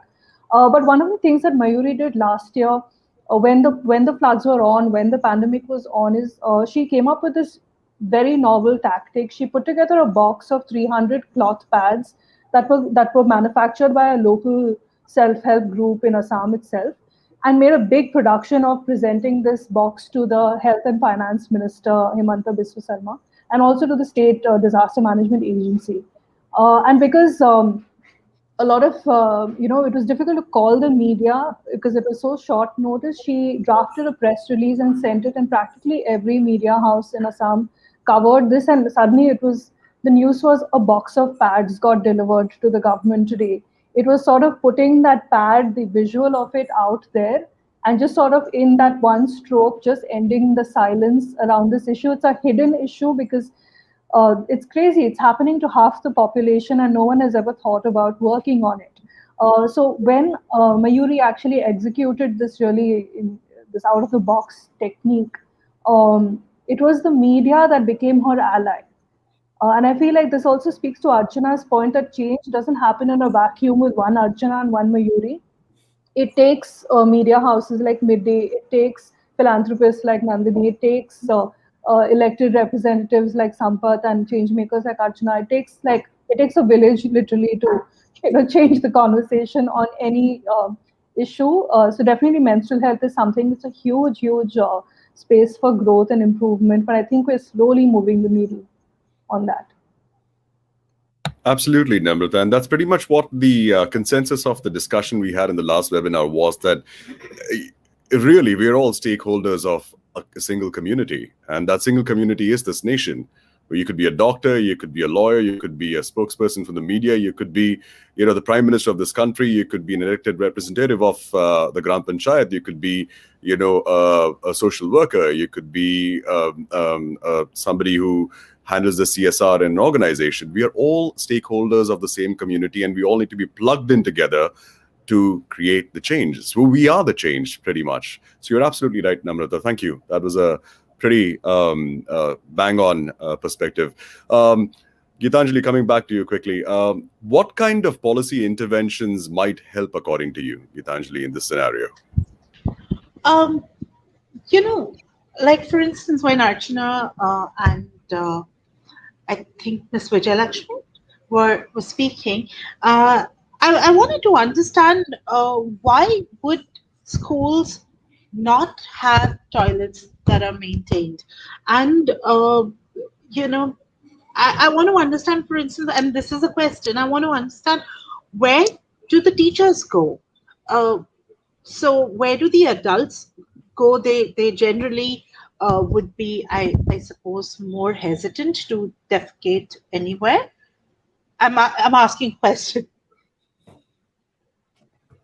If you would like me to answer that, honestly speaking, if you'd like me to answer that, Gitanjali, we actually had this discussion.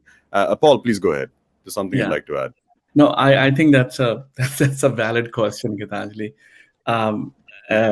Look at when you look at a context like we're talking about, say, sanitation and hygiene in schools, it's very often and very easy to mix up symptoms with root causes, right? So not having enough toilets, not having enough clean toilets, that's a symptom, right?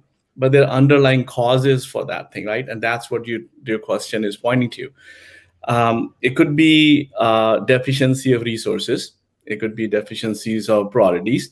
It could be lack of supplies, lack of budget. But I think if you go into the layers and learning from Archana's work and sort of looking at this thing from a data perspective, my understanding that I've found is it's if we can have a clean toilet for the teachers within the school premises, so why not students? Right? So these schools would have cleaner toilets for the teachers, but not for the students? Most of them, right? But also that's another symptom kind of thing, right? It's an observation. But I think if you look under the layer, in my mind, I think the root cause comes down to is lack of awareness and lack of empathy, right? I mean, that's really what we are talking about, right? That it's not that in 21st century and a modern country like India, we don't know how to maintain clean toilets. We do that, right? It comes down to, is it a priority? Is it that important that this is where the future generation is actually getting educated, right? So also, who's going to clean the toilet? Who so are right. you hiring? I understand the deficiency could be in budget, and that's what great wins like recent campaign that Archana was part of, leading that government making a line item in the budget around that thing. It's a great win. But I think that's, in my humble view, that's not going to solve the issue, right? The solution sometime is understanding not only what is lacking, what is missing, because that's easy to fix, relatively speaking, right? That we can raise awareness, we can champion cause, we can have visionary elected officials, we can have activists, we can have people rising to the thing that this is wrong and needs to be fixed.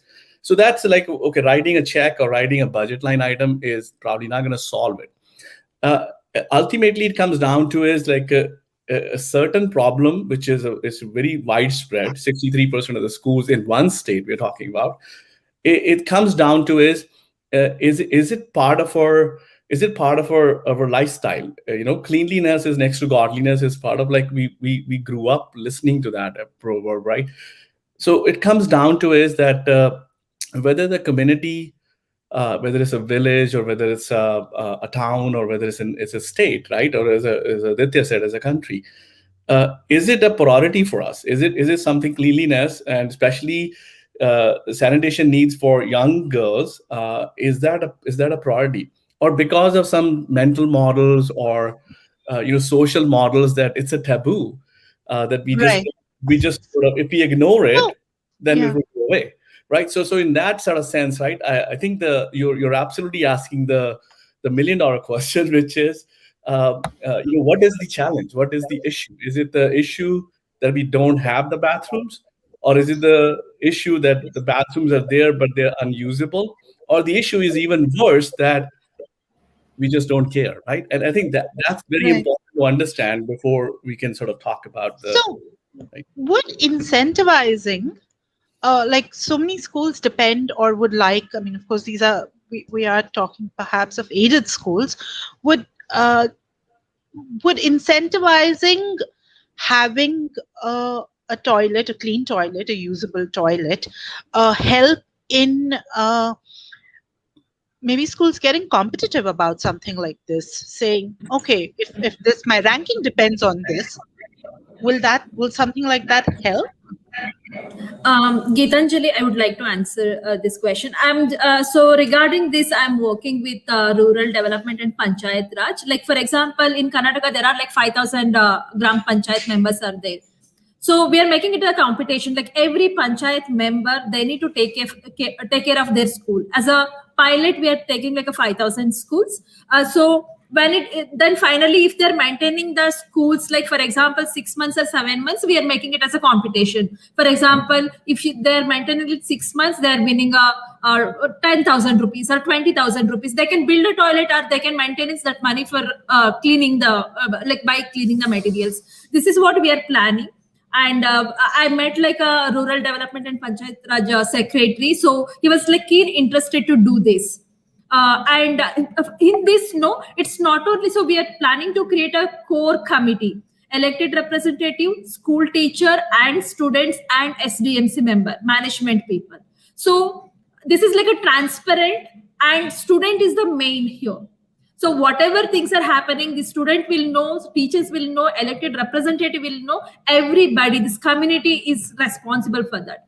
So I'm working on those things. I think that's a great idea, like making it as a gamified way. I absolutely agree, Geetanjali. That was a brilliant point, actually, that you've thrown across to the panel here and to the audience also, that incentivizing a cause or a situation can sometimes win over so much more than, we sometimes rack our brains over. Nandini, quickly, I'm just going to go ahead and get to you regarding this particular conversation that we are having. Being a social worker, being in the space of working with numerous NGOs and standing up for all the causes that you've been part of. Nandini, what do you have to say about the concept of incentivizing it somewhere? Do you see that working? Is that something you see as something that is sustainable? I mean, Archana has given us an example of how, village panchayats are coming together and there is an incentive, a cash incentive. How do you see this being plugged in and successfully being implemented? So I see one possible problem with this. In a lot of the tribal schools or in tribal areas, there are very limited amount of schools. So how do you have a system where, you're making schools compete against each other to say, okay, who has, the cleanest toilets? You were talking about policy. And I would actually say if the government is trying to promote Swachh Bharat, or if they have a certain budget per school, it should be mandatory that within that budget, you have to hire cleaning staff. And the government should actually work that in as part of the funding that they give schools. What is the point of building a toilet and spending the money to do that if you're not going to maintain it? That makes no sense to me. Absolutely agree with you, Nandini. That's pretty much the challenge that we've been realizing over the past month since we've been having this webinar and having esteemed panelists like Um, yourself on on the discussions with us. And this is a challenge Aditya, personally Archana has been facing. if I may, sorry if I may cut in, one of the schools that we were actually supporting, and we built toilets for them, and I went to do the rounds of the school, and I walked into the toilet, I was personally horrified. And because, I was working with the CSR, the principal came like, and he was following me. He's like, "Oh, don't go here, don't go here." And I just looked at him and I was so aghast. And I said, "What, like, this is where you expect children to go?" So for me, it's like, if you are giving people something, whether it's a company or CSR, you also need to, do random checks or something. Keep people, they have to be responsible. You have to keep them accountable. It's not that, oh, come and give us your money and set everything up for us and la di da. You can say, when children are applying, oh, we have a toilet. There's no point. So I think Absolutely. even the stakeholders, even CSR or the community, have to keep people accountable for the things that they have. Absolutely agree. Yes, Paul. Right. I just want to build on to something Nandini brought up. I think accountability comes through feedback loop, right? I mean, it's very simple to say, here's a problem, we allocate certain resources or funds to it, and then problem goes away. And that's a very simplistic way of looking at solving things, right? And word doesn't work that way. So I think it's a very non-linear issue, and just like any other taboo or stigma related social cause, right, that we could bring in, right, in this thing, just to build on Nandini's comment, uh, understanding that it's not a one silver bullet solution. It's not the problem is not just building the toilets with connected water supply, because we've seen that situation as well. That's just a start of a solution, and it's a continuum, right? And whenever you think about that, it's a start of a solution. It's a starting point that we at least have a basic infrastructure, the maintenance and cleanliness and the periodic use of it.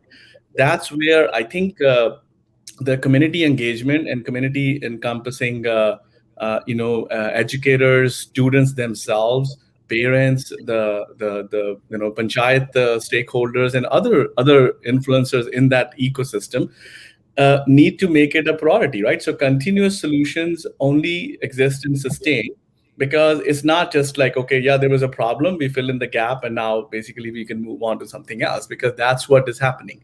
And I think looking at what Archana's work, how I've observed it, from distance, and I think what she has done is she has actually proposed a solution model that can be copied and applied, at a different areas, and that solution model, to her point, um, involves the different stakeholders in the ecosystem, right? Teachers, parents, community members, panchayat, elected officials, and also raising awareness about the topic, right? So it's a multifaceted issue, and I think the solution is, as I understood it, and I think listening to a lot of great points raised here, is somewhere between that. All players have to play, but it's a continuous game. It's not like you solve it once and then all of a sudden we kind of declare victory. And that part is very important, understanding the non-linearity of the problem first, and so that we can understand that that this is not just going to happen by allocating budget or resources to it. I love the point of incentivizing, because I think that's how you prime any system. If there's no incentive, human nature is that it's not a priority. but I think it's a very fine line, and that's also I would agree with Nandini's thought that idea is not to put schools against each other in competition. I think the idea in my mind would be that if the intrinsic value, if the incentive is that it's important for young girl students and young students to get educated, and that itself is the incentive that we all have the power to make that change possible. We all can influence that outcome. I think that's probably the right incentive, right? And then, yes, gamification and all the things are good novel tactics to start with. But I think incentive in general should be around the outcome, educational outcomes, or also life outcomes kind of thing. And that's where I think we can, see the needles moved. Sure. Paul, if I may come in, I was just talking purely from a CSR perspective. So the stakeholders like CSR, if we're going in and checking, to the schools we support, there should be spot checks. But I have an example of another NGO that we worked with, and I 100% agree with you, where all stakeholders were were involved in the process. And we were working with an NGO called C.H.A.N.G.E. And C.H.A.N.G.E does a lot of work in urban Mumbai when it comes to children and women's health and hygiene. So one of the issues that were raised was, why aren't girls going to the toilet, or what was the issue?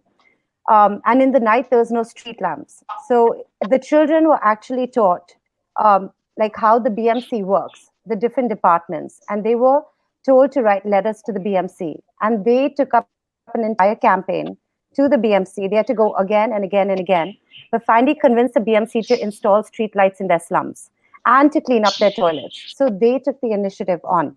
And that is, that's the most beautiful example I know of, the youth coming forward and creating change. The problem was the parents didn't want them to do that. The parents were like, oh God, no, don't get us into trouble. So, I 100% agree with you. You have to, get all generations and stakeholders involved. Yeah, Nandini, to that point, Gitanjali said it, right? The only way to break taboos are talk about it, right? It's just kind of like, no pun intended, but, to remove the darkness, you have to throw light at it, Yeah. Whether it's writing, whether it's starting a change.org campaign, or whether it's, just sort of saying that this is unacceptable and here's what we can do better. Change starts with that intention. And I think the point I wanted to add was that isn't that integral part of education as well? Like we are training this next generation, not as just go to school and learn math formulas and learn about history and literature and sciences, but also be change maker, right? This is the we want to train them. So I think it's a great form of self-organized learning as part of it, right? That they can teaching you their rights. Teaching them about how change really happens, right? And having visionary representatives like Sampath and activists like Archana, again as an example, they are role models, right, for them. That this is how the democracy works. This is how the system works. Correct. So I think we probably need that generational mental model change as well. That it's very easy to sort of blame everything on the government and the society or the norms. But then, isn't it true that, okay, as a 14-year-old, somebody launching a change campaign and bringing, clean toilets to their classroom or to their community? I think that's probably part of the education, not, and it's not, these are not dissected components. Great point. Right. Very well said, Paul. And thank you for your inputs, Nandini. Thank you very much, Gitanjali, for sharing your valuable inputs regarding this particular subject that we've been discussing. Sampath, you were raising your hands earlier. Please go ahead. There's something you wanted to share with us. Yeah. So actually, Gitanjali was asking about the feedback system or reporting system in school. What happens is generally the idea of having SDFC there is to have parents from the school, and then they will form this SDFC team, and the chairman will be from one among the parents. And then they will go for the school development. But most of the schools, what I visited, is again politically connected. The HGMC is politically connected. And either these members are very old, alumni, the student alumni, their parents, are politically connected. Somebody is made as an SDMC so that they listen to the members there, or political clan there. but that need to be fixed, right? The current parents need to be on the SDM who can actually see the issues which their children are facing. So once that is fixed, system already have all these modules, but somewhere it is not working, so we have to fix them back. And the other thing is about the toilets, right? How quickly we fix this issue is we made toilets together. It's not, there is no separate toilets now for teachers. The moment you make separate toilets, e-toilets are for teacher, and then the other toilets are for the student, then only the e-toilets are taken care, right? So at least make a facility. Now when we are giving CSR funds to any of the school, we are saying one particular toilet facility for both of them. At least the entry and the facility should be assessed together. So when you make that, obviously this is taken care. And many of the schools where we given a CSR fund, and then we had a single toilet for teachers and students, issue fixed, and that will be taken care. As far as our panchayat is concerned, we have given a cleaning staff from panchayat who is taking care of the cleanness of the school and the toilet facility also.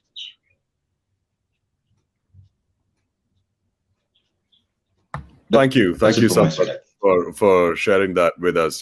So you're right. That's what I've been emphasizing on, and I think pretty much everyone on this panel has been emphasizing on. We are eventually one community. If we are one community and we are part of the same system, that means a teacher, a principal, the students are part of the same school. It's the same ecosystem. So why discriminate between toilets? Why can't we have common toilets for female teachers and female students and male teachers and male students? Why not? I mean, we were discussing this with a female student in the last webinar, a 15-year-old child who said, and we asked her this question, very valid question, do girls get access to toilets, if they don't have toilets or they don't have clean toilets for themselves, do they get to access the teachers' toilets, And if specifically when they are on their periods. So she clearly said that. She said, yes, when it comes down to, periods, we are allowed to use the teacher's toilets, but when we're not on our periods, we aren't allowed to. So, and that makes me think that why can't we just have a common toilet? So that's a very valid point, Sampath. Makes so much sense to me. I'm sure the panelists agree with this too. It makes so much sense. But that brings me to my next question to you, Sampath. Being a part of the Gram Panchayat, Sampath, how can we create a network between the community and the Gram Panchayats to better bring about change and empower these students? How can we do that, Sampath, according to you? See, one thing from starting, Aditya, from the day one. I'm being almost we have 125 apartments in this constituency, and I was a general secretary earlier for all these federations, and then connected with all apartments here. So what I do is any programs of apartment I used to organize in government school. So we run this program called Nan Kannadiga to Nanu Kannadiga, where we teach Kannada classes free for the IT and apartment crowd here. So we keep these classes in government school. Why? Because the kids and the IT employees who are attending the classes, they will know how this government school classroom looks like. Our kids who are there in private schools, when they are visiting the government schools to attend these classes or any other program we are organizing, they will understand how the environment of the government school is, what is the cleanliness is about. And after the classes are over, we ask them to clean the classroom and then close the windows and doors. So a lot of the students who came for these free classes came back and told us that I have cycles, can I give to them? I have something like this, tables. Can I replace this table with my table? I have cupboards, can we give it here? So basically, we have to connect this crowd. Apartment crowd will live in the apartment only. I'm just because I'm in apartment, I'm saying that. So we have to connect all this crowd, village residents, apartment, and then the elected representatives, members should also be get connected. And we also have something called, we are collecting all these used materials and give it to the orphanages and government schools here. So this kind of connectivity should happen. And how it happens, whenever you have programs, you have to make sure that the community coming together. So we call all these initiatives as community connect initiatives.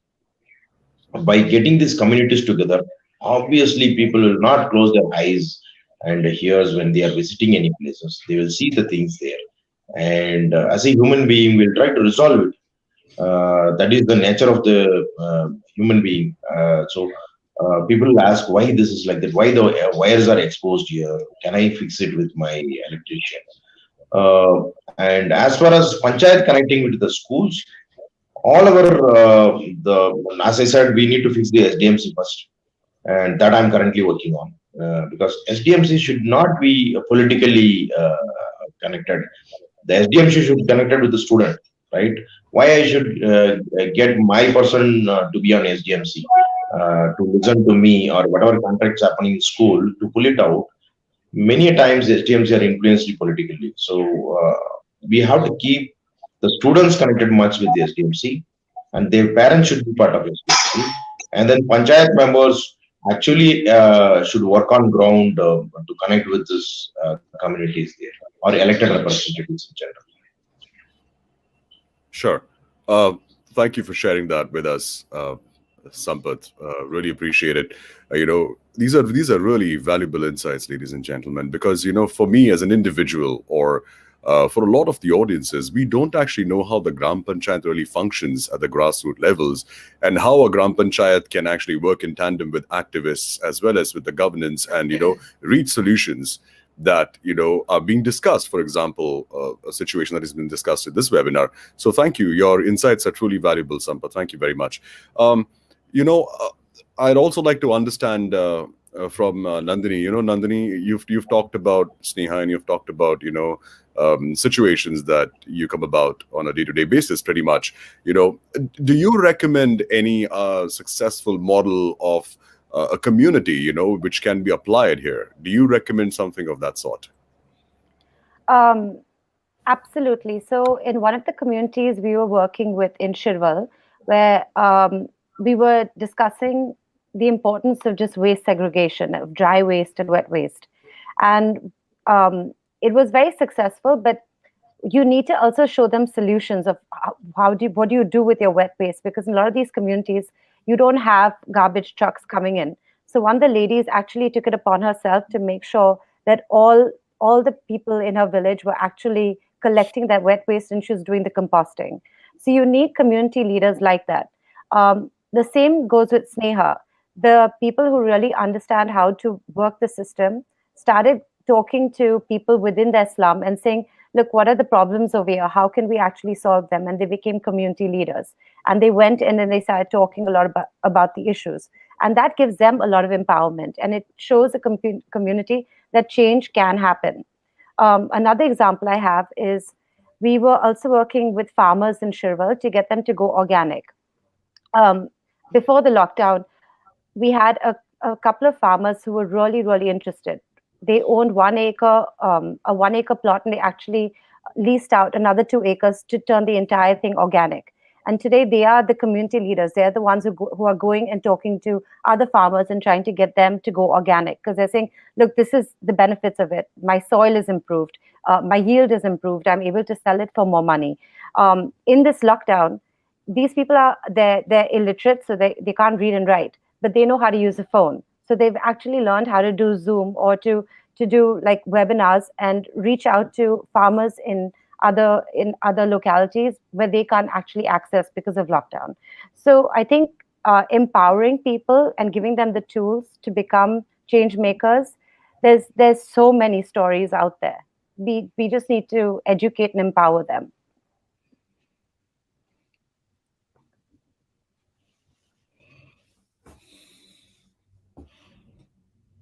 Aditya, audio. Thank you very much, Gitanjali, for joining us this evening and for sharing your viewpoints also. She has a prior commitment, so we're going to say thank you very much to Gitanjali. Thanks for being here with us this evening, Gitanjali. We'll hope to see you soon, and we'll connect soon. Thank you very much. Thank you. Over to you. Great talk. Thank you very much. Over to you, Namrata. Quickly, just wanted to check with you, Namrata. Stand for She and Archana KR is a single woman who basically has single-handedly signed a petition on change.org and gone through her struggles and actually won this battle one day at a time. And That brings me to a question that, how do you feel a common citizen, with no VIP contacts, can use digital tools and social media to draw the government's attention specifically to pressing issues? If you can elaborate on that, please. Sure. I think a couple of things that definitely work, and Archana's work in this area has definitely proved that. The first thing is more than just facts. I think it's important to share stories about how an issue really affects you. Archana, when she first discussed this campaign with me, she told me how there were school girls she met who said they wouldn't drink a drop of water while in school because that's the only way to ensure that they didn't have to use the toilet. When she said that to me, all the data about the issue was something I just put aside and I just sat down and thought, oh my God, this is really not okay in 21st century Swachh Bharat. Um, so what I would really advise anybody who's watching this who wants to, remedy a situation in their immediate neighborhood, it could be a pothole, a school, anything, definitely like tell your story, use your social media handles, Twitter, definitely Twitter and Instagram, where a lot of people in government are also present. What Archana did was a really great thing is that we encouraged her to post one photograph per day, one video per day of the many schools that she had visited and kept tagging the decision makers. This was the education minister. There was also someone from the rural development ministry. And there are a few people in government, whether they're elected or bureaucrats, who are definitely very tech savvy and very responsive on social media. These are the kind of people who are very, very concerned with their image and therefore want to be seen as being responsive. So that's something that a citizen can definitely take advantage of.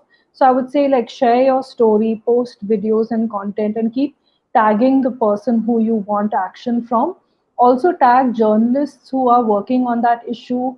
Very soon, someone from the media will call and say, "Hey, I'd like to do a story on this," and that's just how it snowballs into something with a lot more public support. Thank you, Namrata, for sharing that valuable insight about how digital tools can be leveraged and social media can be leveraged to get not just the attention of the government but also to reach solutions in so many ways.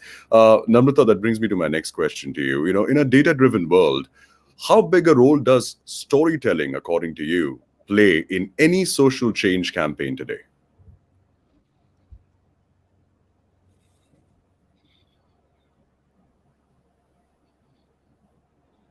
Sorry, just toggling between screens. It's always a No, struggle. no, Uh, no. I know that we live in a world where data is everything, and that's what all your statisticians and policymakers really respond to. But what I've seen with campaigning digitally and involving the masses is that emotions definitely uh, are a great glue that connect people to a cause that they may have previously not even thought about. I like to give you an example. If I tell you that potholes cause the deaths of almost 10 Indians every day, and there were 3,500 people who were killed and 25,000 who were injured in 2017 by accidents caused by potholes, that's a lot of data I just threw at you. But if I tell you the story of Dada Rao Belhore from Mumbai, who has gone around filling more than 500 potholes in his city because his son died in a pothole related accident, chances are, if I call you tomorrow and I ask you to tell me what you remember about potholes, you'll remember the story of this father more than all that data I told you beforehand. So I think this is something I've seen as well with people who are working on a mental health campaign, or they're working on garbage, or there's a huge landfill in Delhi called Ghazipur. There's a lot of data and stories about it, but if you talk about the people who are living in the neighborhood, the children and the women and the groundwater, it's always the story that connects. The data is important, yes, but I think data works when you have to convince somebody in government of the scale of a problem. But when you're trying to build public support with the media, with common citizens who don't have time for data, It's always the story that wins the day. Perfect. Thank you very much, Namrata. That was indeed, pretty clear cut there and pretty much to the point. Quickly, Paul, you wanted to add something here. Yes, I just want to second everything that Namrata said, right? So we are a tech company, and I think Namrata being here on this panel is, I think, great testament to what the points I wanted to make, that how digital tools are essential levers in terms of making change possible. And I just wanted to highlight what she said, right, about that pothole story and all thing. And I think the point is that there is a neuroscience behind it. We as humans, how we connect with things is through emotions and through feelings. And although data is very important, but if you look at the scientific construction of our brain, the part of the brain that processes data, logic, facts, right, is necessary to take action, right? But the part that inspires us, the part that connects us with the cause, the part that actually makes us feel part of a cause or a community or galvanizes a movement, is through emotion, and that's a different part of the brain, which through evolution history, like we grew as species by listening and telling stories. And one famous quote that I tell my data science team all the time is, because we work in machine learning, artificial intelligence, we deal with tons of data, which is important. But I always tell them that end result is that how do we sort of basically tell a story, and if the story can be backed by a data is the soul of a story. That those facts are important, because we just don't want to sort of qualitatively talk about it, subjectively contextualize a point. But the way to connect and the way to again, we're talking about change led by community on this panel. I think I just couldn't underscore the importance of storytelling and the importance of stories themselves enough. And so I just wanted to sort of highlight everything that Namrata said about not only as a best practice, but there's a science behind it as well. Right, perfect. Namrata, thank you very, very much for joining us this evening and sharing your valuable insights. As an individual, as a campaigns manager, and of course, representing Change.org India, a lot of people have gained key valuable insights from you this evening, understanding what Change.org India truly stands for, and is truly a platform for an individual whose voice can be heard. If they do not know of a platform, Change.org India exists, ladies and gentlemen. Thank you very much, Namrata, for joining us this evening. We look forward to connecting with you soon and having you once again on a panel with us. Thank you very much, Namrata. Namrata has to leave because she has a prior commitment, but we're going to continue with the rest of our panel. Thank you, Namrata. Coming back quickly to Nandini. Nandini, you talked about how a successful model of a community can be applied in a scenario like this. I asked this question, Sampath, a while ago about how can we create a network between the community and the Gram Panchayats to better bring about change and empower students. According to you, how do we create a network between schools, students, and NGOs, for that matter, to find a way forward and make everyone involved a change maker? So with a lot of the schools that we work with, we actually go and we talk to the teachers. We do our own sort of survey of the school. And we speak to a lot of the panchayats as well to figure out what the issues are over there. Even within our own schools, you always have forums and things. I don't know. I don't see why things in a midstream school cannot be applied to a government school. But I know when it comes to, say, NGOs, one practice that our company had was that we had an annual meeting where all NGOs came together and we actually shared our resources and we shared our knowledge. And we even said, okay, what's going on in your particular area? Is there an issue with healthcare? There was another NGO which was part of our forum, said, we have a solution to this. We can come in, or, we can share practices with you. I think collaboration is so very important because I feel NGOs sometimes don't want to go into others' territory, or they're like, oh no, we're doing it the best way. I think you have to really be open minded. I think NGOs should volunteer with each other and actually see the work that they're doing. And there's so much that can be learned. That information can be taken into schools or into various districts and say, this is what worked over there, this is what's working over here, and how can we improve the system?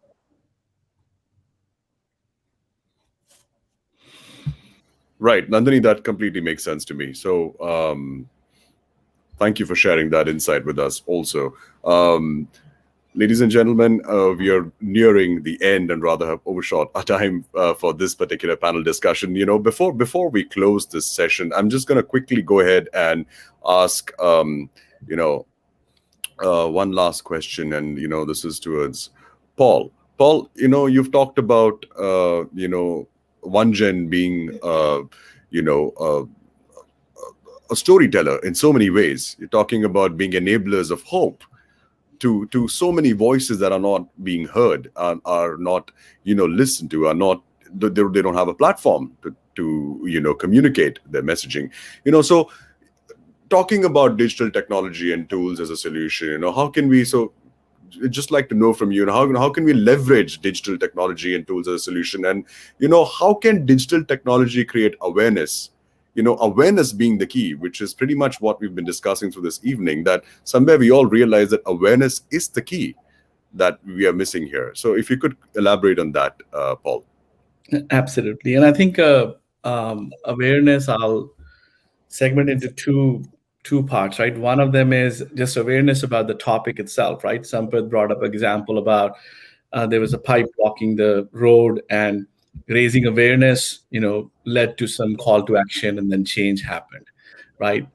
Everything that Archana is doing, and several other examples that were shared, right? That there is something we saw which is out of line, and raising awareness about it, throwing light at the subject, having conversations, petitions. There are a lot of levers at our disposal to bring change. Change doesn't happen automatically. It needs fuel, it needs drivers, it needs support, it needs nourishment, needs a community. So that's itself is a part of it, right? And I think awareness is the starting point or the initial phase of any meaningful transformational change to happen, whether it's in an organization, in a community, in a state, in a country, or around the world, right? But there's also second element of the awareness where I think company like ours plays a role, is the awareness about which tool to use when. Because there's a plethora of digital channels available. We heard one of the comment raised earlier, that social media is like having everybody having a microphone and having their voices heard, but that's a simplistic view of looking at things. I think the digital technology has a lot of promise, a lot of power, but it requires both art and science, a method to harness that power. So the awareness about which tool, which technology, or which change lever to pull when, is also a skill that is necessary to bring about any meaningful change in the system, whether it's about raising awareness so that we can take call to action, whether it's about empowering and educating a community, so that they can self-organize to deal with the challenges in their local ecosystem, and also to raise awareness in terms of about which tool or which platform can be more appropriate for raising and amplifying those voices. So I think that's what sort of is the essence of our work, our team's work, in several areas about making change happen, but not only raising awareness and actually driving that change, but also continuously figuring out what can we do to make it sustainable. And I think that's kind of really the an orchestration game that what we try to do day after day.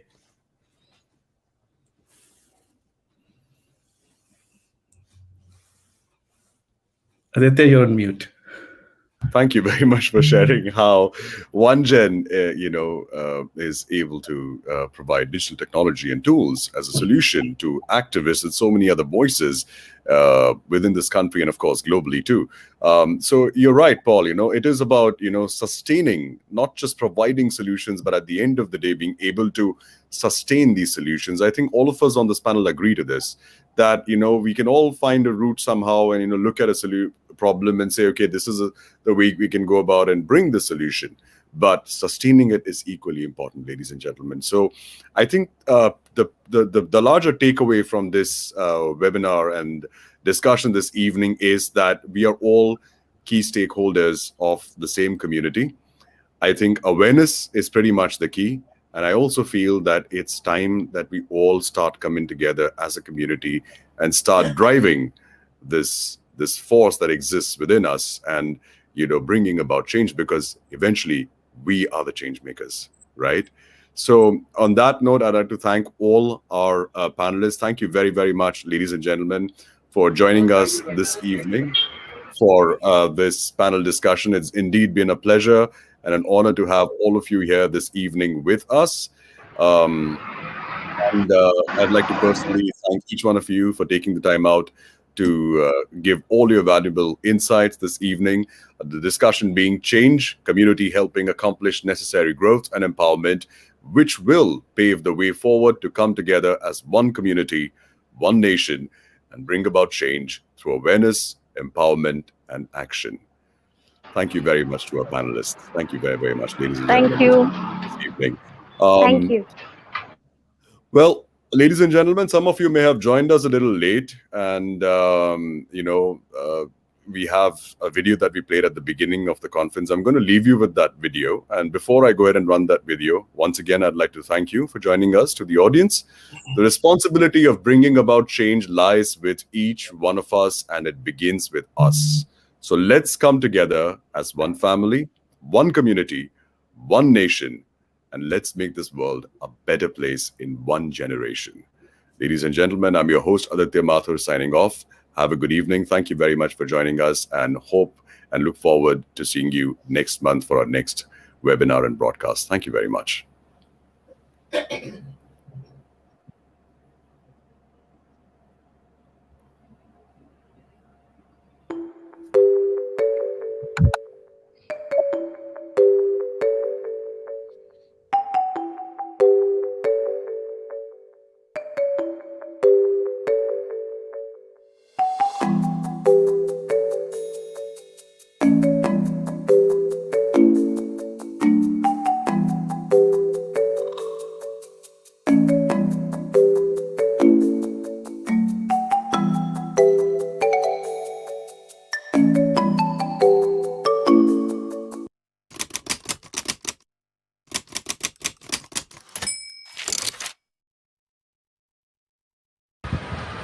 Look at this. This is a government school near C.H.A.N.G.E. It's a old school, and there are many students.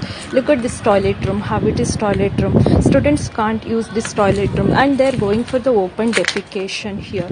And there is no water also. From here, this is one girl is sitting here. She need to using that loo. Then she need to go that side to wash. Toilet room ಯಾಕಿಲ್ಲ? ಇದಕ್ಕೆ ಹೋಗಲ್ವ ಇದ್ರೊಳಗಡೆ? ಎಲ್ಲ ಮಕ್ಕಳು ಎಲ್ಲ ಹೋಗ್ತಾರೆ ಟಾಯ್ಲೆಟ್ಗೆ? ಹಾಂ, ಟೂಗೆ ಎಲ್ಲಿ ತೊಳ್ಕೊಳ್ತೀರಾ? ಅಲ್ಲೆಲ್ಲಿರೋದು? ಇಲ್ಲಿಂದ ಅಲ್ಲಿಗೆ ನಡ್ಕೊಂಡು ಹೋಗ್ಬೇಕಾ ತೊಳಿಯೋಕ್ಕೆ? ಈ ಕಡೆನಾ? ಈ ಕಡೆ ಹೋಗ್ಬೇಕಾ? ಓಕೆ. ಇಲ್ಲೆಲ್ಲ ಮಕ್ಕಳು ಇಲ್ಲಿ ಒಂದೇ ಕಡೆ ನೆಲದಲ್ಲೇ ಟಾಯ್ಲೆಟ್ ಮಾಡೋದಾ? ನೀರು ಹಾಕಂಗಿಲ್ವಾ? ಮಣ್ಣು ಹಾಕ್ತಾರಾ? ಓಕೆ. ಎಷ್ಟು ವರ್ಷದಿಂದ ಈ ಸ್ಕೂಲಲ್ಲಿ ಇದೆಯಾ? ಎಷ್ಟನೇ ಏನು ಓದ್ತಾ ಇರೋದು?